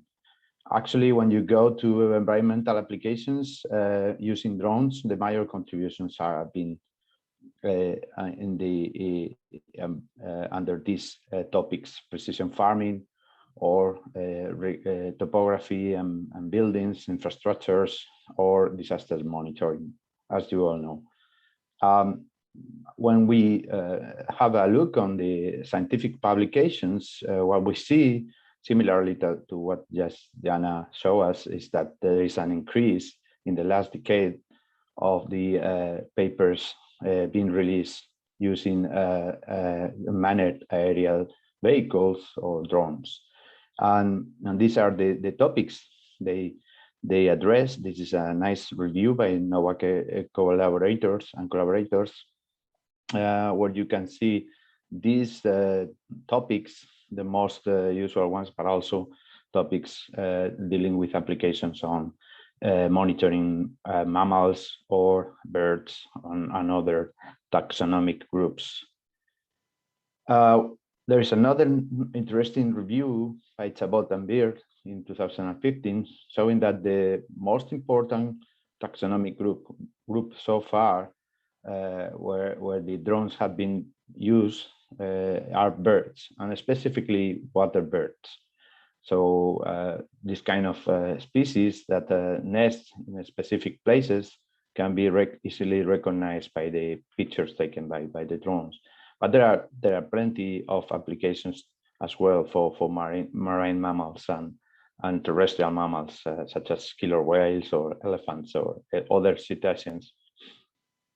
I like to show this important contribution by Hodgson and collaborators, where they really focused on what was the major contribution from drones in comparison to the ground sampling or monitoring.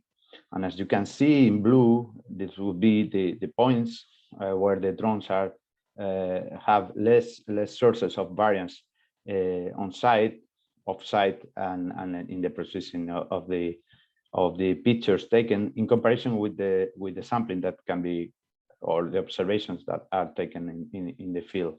So in most of the cases in their study, they showed that for different species, they found higher counts, uniformly higher counts from the UAV pictures, from the drone pictures, than the ones obtained in situ from direct observations.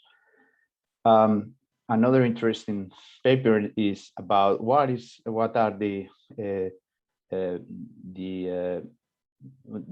impacts of using drones on birds, which is also a very unknown subject in the arena, because we don't really know. It depends a lot on the kind of the species we are dealing with, but also on the kind of approach on what we call the diagonal distance.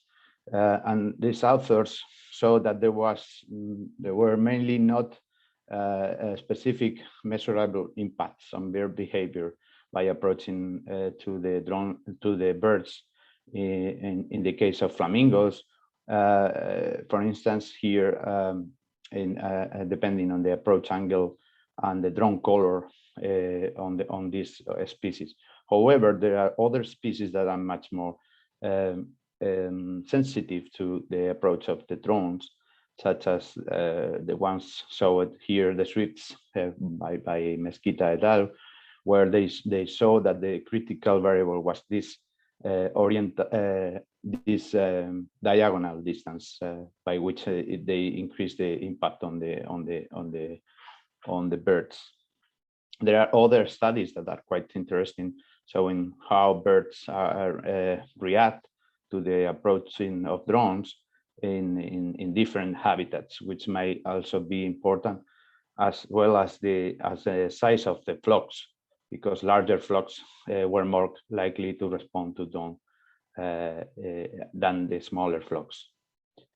So having in mind these studies, there's another one which pointed out the relevance of and the accuracy of the drone images to count birds, either nesting or just lying, or like this one by Hodgson and collaborators, where they conclude that in most of the cases, on average, the drone counts or the counts derived from the drone images were up to 96% more accurate than the ones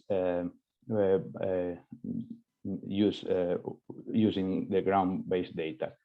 They use these fake birds in order to assess the effect, sorry, of the spatial resolution, depending on the height of the flight.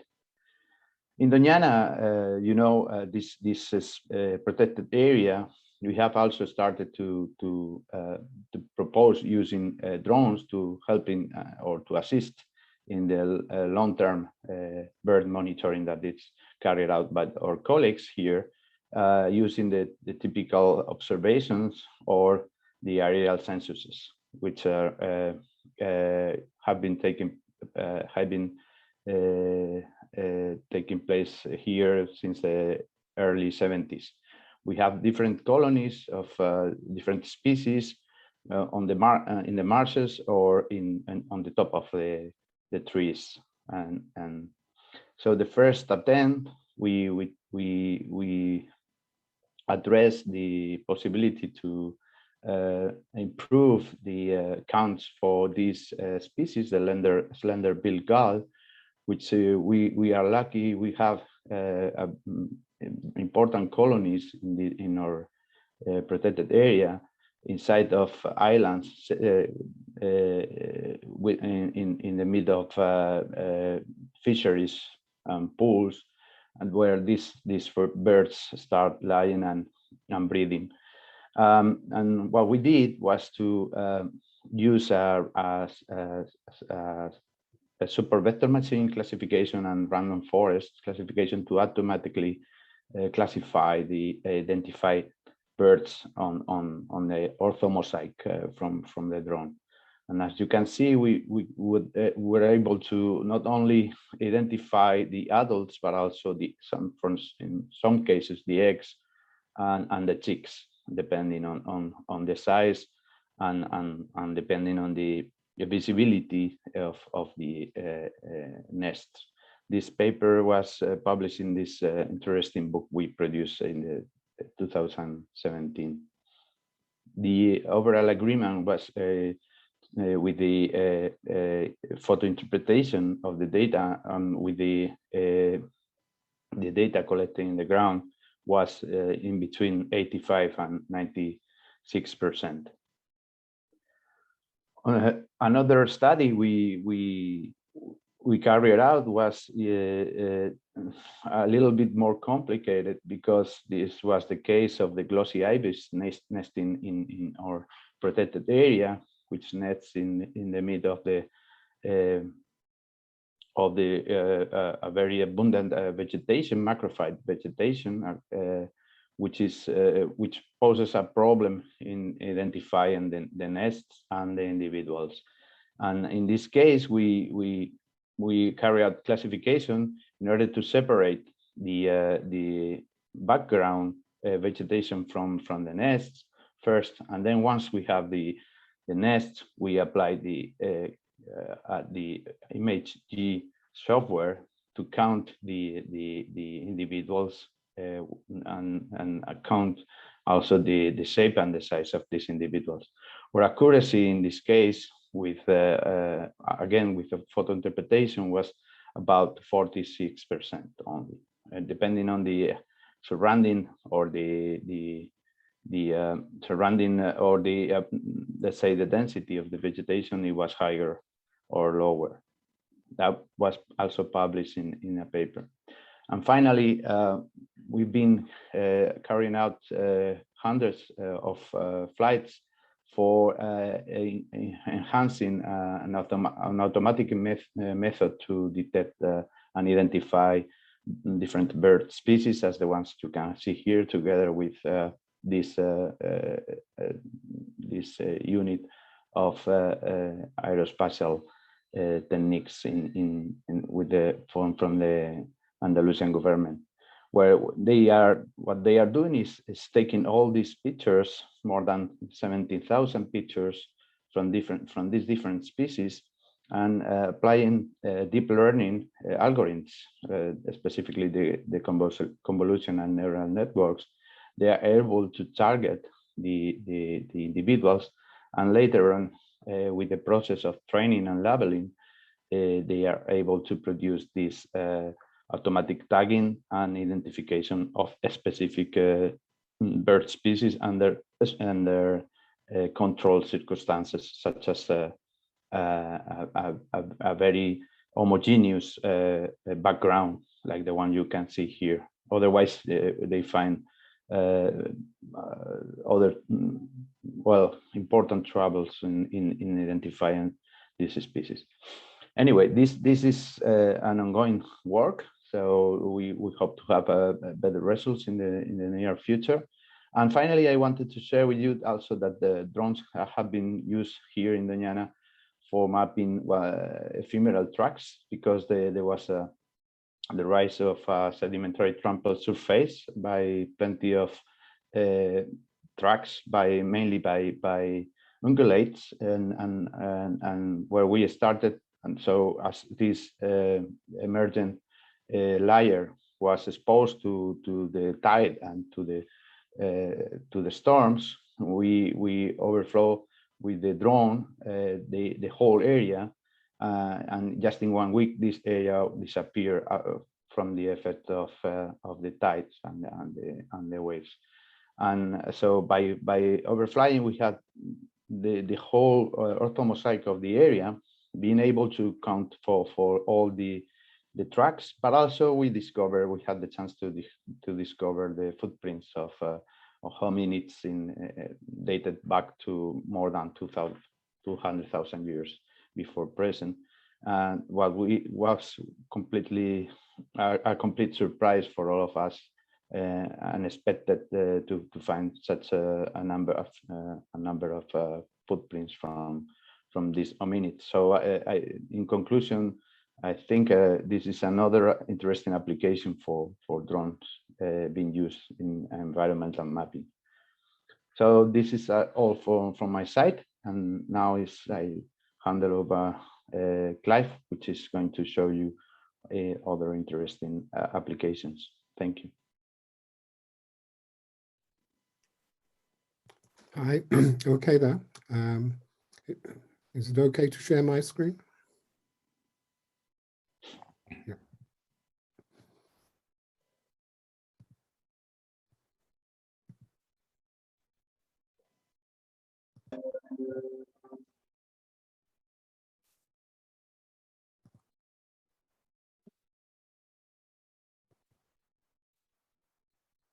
Okay. If we can see your presentation, but it's not in presentation mode, and we can see your video. If you could switch the video on. Okay. It is in presentation mode on my screen. Oh, now it's perfect. It's good. Okay. Right, you are. Okay, so I just want to add a little footnote to Ricardo's presentation, really, about monitoring plant species with drones. And this was just a quick example I did when I was up in mid-Wales last summer. This is the Troleus europaeus, as I'm sure many of you are aware. Globe flower, it is called in the UK. And this is a sort of increasingly rare and declining species, certainly in Wales.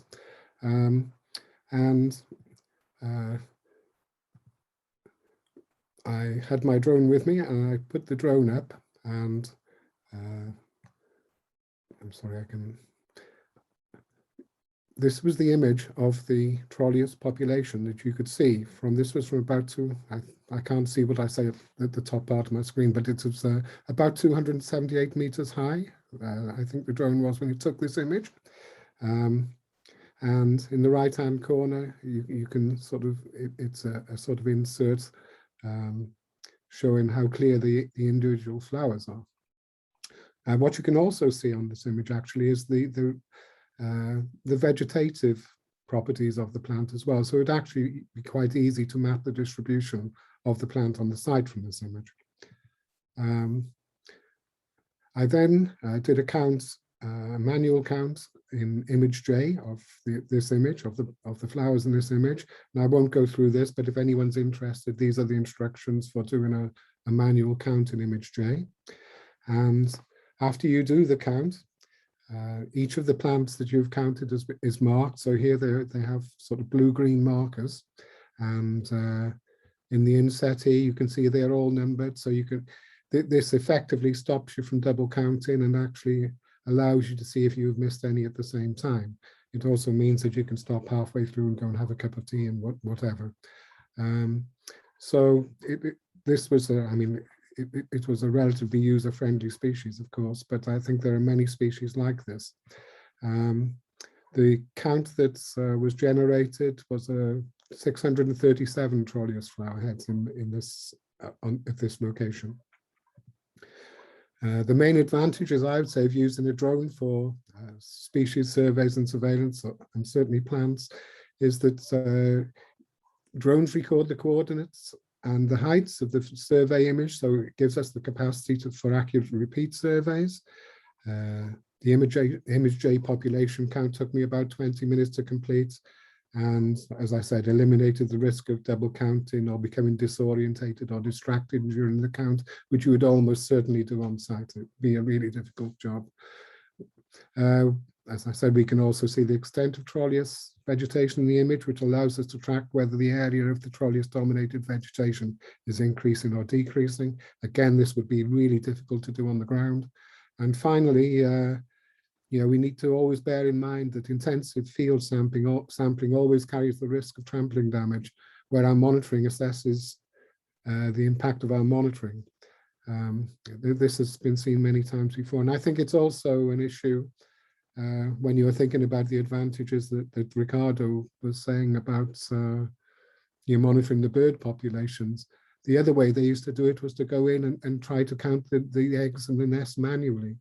And when you compare the disturbance of that type of approach to actually putting a drone over them, actually, I think there's a strong case for using a more remote method, particularly with animals that can be disturbed. Anyway, that was all I wanted to say, really. So, so thank you for your attention for that.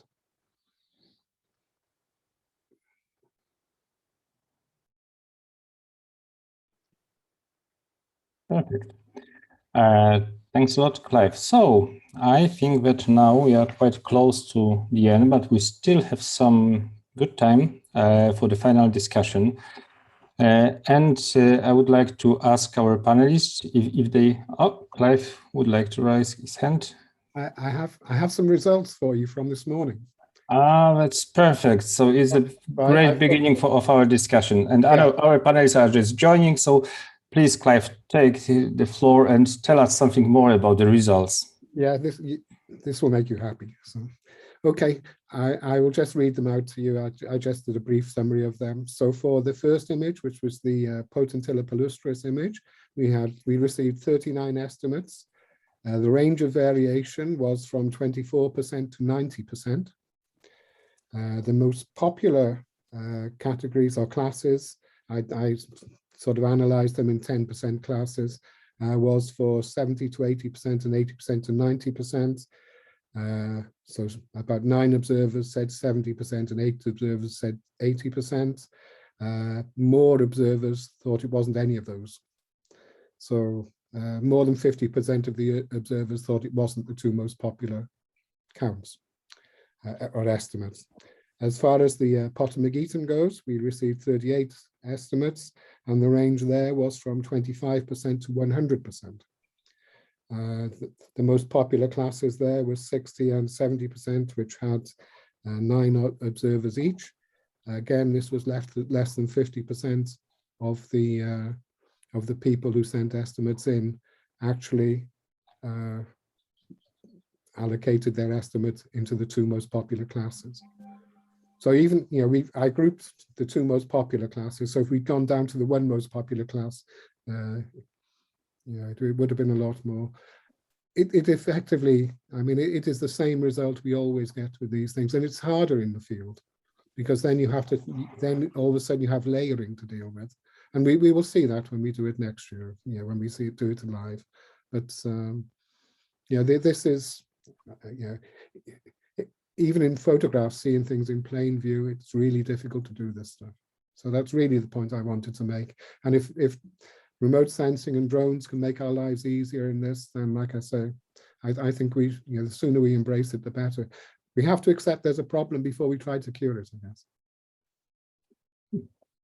This advent, such variation of observers and observation is exactly the same like variation, natural variation. So we reflect natural diversity of data. But it's very, very interesting.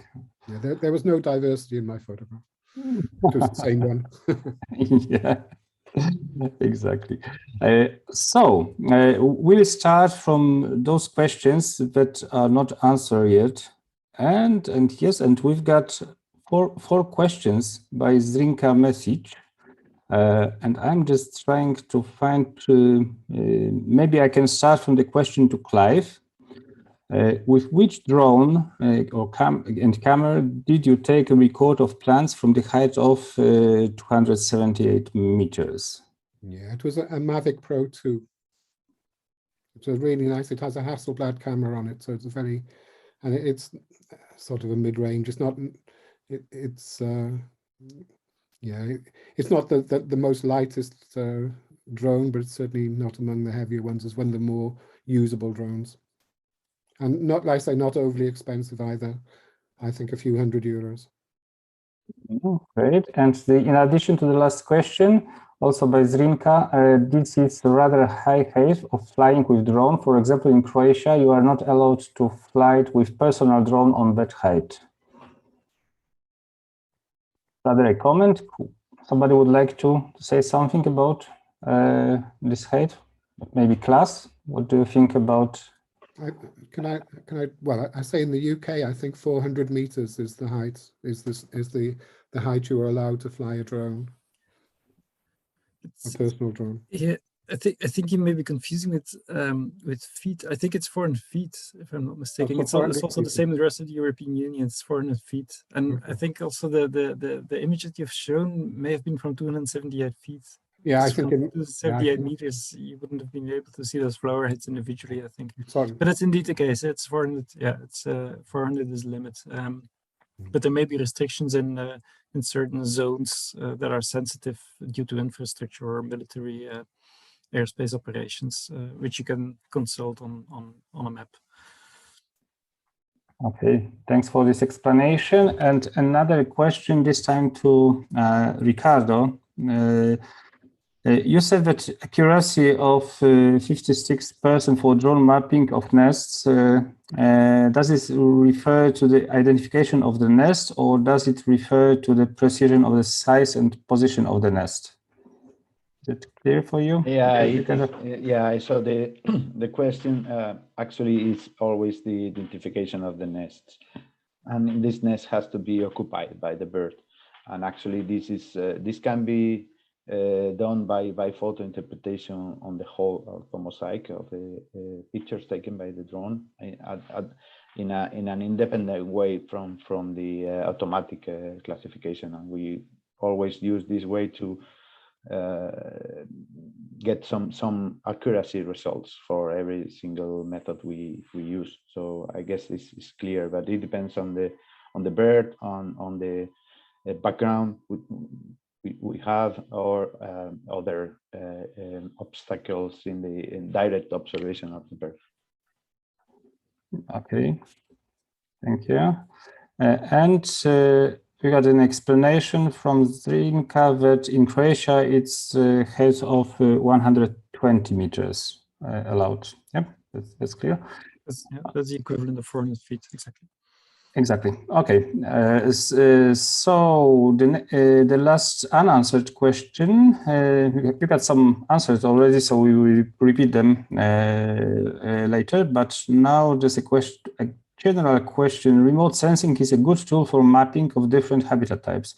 But are there good examples of getting information about the representativity and status of the habitat on specific location? I think that I also asked this question at the beginning, but somebody would like to cope with this question now after the workshop. Are there volunteers?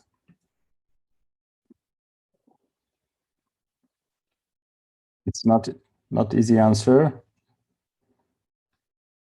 What about the representativity? Maybe Jeff, I see that you are trying to think about it. Please help us to find a solution. Yeah, well, I'm not a habitats person specifically, but I think the idea of the representativity is, I mean, we can measure the variability of different habitat types, but whether they are representative of what should be at a particular location, I think that's probably more challenging. So, for instance, within our grasslands, we within the EU Grassland Watch program, portal, we can associate different attributes such as the floristic, the phenological behavior, for instance, to each of those grasslands. But whether they are representative of what should be there is a slightly more complicated question, which I will leave to the ecologists and habitat experts. So I think with a lot of these things that we can measure remotely, we can measure relative differences, but whether we can measure absolute information and concepts, I think that's a different matter. Okay, thanks a lot. So I would add that I hope that we are on a good road to have some more information about the conservation status of habitats as well. But this road is not that easy, as you can see that even in case of this of grasslands, where we have plenty of data, it's still quite a bit complicated with different varieties, different plant communities, whatever. So it is a challenge, but we are trying to cope with it. I hope so. Perfect. And now I will go to some other questions. There was one question asked. I think Jana has a hand up. If I check. Okay, please. Sorry, Great, yes. Just follow. Please add. Yes, I think there is a challenge in not only in like remote sensing representativeness of the habitats, but it's also the challenge for the plant ecologists in the field to sort of, say that this habitat is the representative, and representative of what? Because it's always generalization. And if we go to the field, we tend to say, okay, this is this and such vegetation type, because it has this and this particles, well, the species or composition. But always every habitat is different, and we have to bear in mind that we doing the ground truthing, we just collect the data in the field, doing some kind of would say generalization. And when we are working with remote sensing data of very high resolution, we get information of each pixel on the ground that can together form the community, but it's actually not exactly the same as when we go to the field and look at the whole meadow and say, okay, this meadow is this plant community. In reality, there are patches of different plant communities that form combination of this one meadow. And this is the topic that maybe sometimes the remote sensing is too detailed and we get more information about the irregularities on the ground than we get from the field data. And that's for field ecologists, it's sometimes a problem to accept the patchiness of remote sensing information, but it might in some cases reflect better the ground than the field survey. Not always, but it can be so. Yes, exactly. I agree. And there's also a comment by Clive. I see your hand raised. Clive? Not? So perhaps Lucy? Yes, I would just add to Jana's contribution to the discussion that in case of remote sensing, we have a disadvantage that we can go back to the image anytime. And it's different than when we are in the field just for some time, and then we are back and cannot check once again what's in the image or in the field. And another advantage is also that we can, for example, acquire the data from different heights with different resolutions, and then we can these patches observe from different spatial resolutions. So this is also possibly advantage of remote sensing. Thank you. And I see you, Clive. Would you like to add? Oh, it's an old hand raised. I think it's an old thing.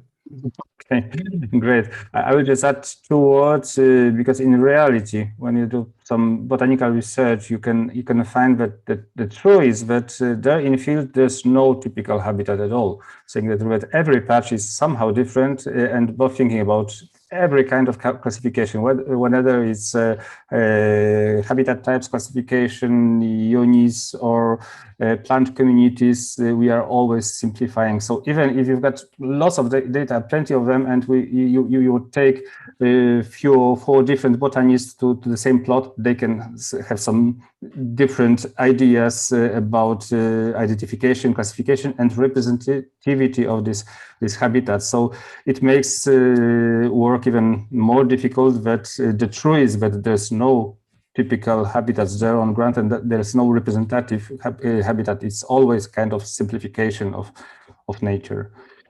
Okay, and Amanda Brown asked Clive, does the use of cover abundance scale, such as brown blanket and domin, not take into account between observer variation, where there's a range of percentage and cover for each point on the scale? And Clive already answered, but if you could summarize your answer here live. Yeah, when we tested these things, we found there was a real problem with the boundaries. So if you have sort of 20% boundaries and the vegetation is perceived to be somewhere near that boundary, the surveyor will go one way or the other. And it's completely random which way they go. So you're not only losing your original cover estimate, you're locking it into a range of about 40% at the very least. You know, depending on whether it's on the boundary below or the boundary going up. I mean, it's the boundaries are a real issue for this type of thing. They really, well, every test we did, the range of variation actually increased when we used brown bronque or domin, because you basically had to leave at least one brown blanque point to accommodate the observer variation, and at least 2 domin points either side of your estimate to accommodate it. When you looked at what that actually meant in terms of percentages, it was even greater than if you'd actually recorded what you thought it was in the first place. which of course you throw away that information straight away, even though it is the information, you know, it's your best guess basically. So we did test this stuff, and that was the result of it. This is why I would always say, if you're going to do a cover estimate, say what you think it is, but always bear in mind what you've seen today in terms of the variation associated with this stuff. It's huge. It's absolutely huge. Yes, exactly. Okay, thanks, Clive. We've got the last 5 minutes for, or even for questions. There was a question by anonymous attendee. Does loss in broad-leaved forest mean that it is really deforested, or could this also be a transition into other forest types? And I see that Suvarna already answered. Could you summarize your answer to this question, Suvarna? Yeah, so basically what we are doing, like loss in broadleaf forest does not always mean that it's deforestation. It can be anything like deforestation, but also maybe pest invasion or transition into other forest types and so on. So I think it somehow links with also the question about habitat condition or habitat status, is that we do have that habitat, but if it transition into something else, do we capture that? And remote sensing does give us that capability. So at least in some cases, like if it is broadleaf forest and it's gradually taken over by conifers or something else, we can see that. It's just that we need different descriptors to inform us that thing, rather than mapping everything at once. If we have this hierarchical approach, that makes it more flexible to attain that information. So if your entire classification is just based on, let's say, NDVI, then maybe it's difficult exactly what that NDVI means. Is it deforestation or is it degradation or what? But if you then try to relate that information from spectral data to some specific descriptors, then it becomes more easier to interpret them in a physical way. Like, okay, it's a loss in forest, but it's not actually, the forest is not completely cut down, but it's being taken over by different types of forest, basically. So yeah, so that's the whole, in our project, that's the whole aim, to kind of make it more informative classification. Okay, perfect. So I think that's time for the last question. I will try to pick one. For example, that one, referring to COP for N2K.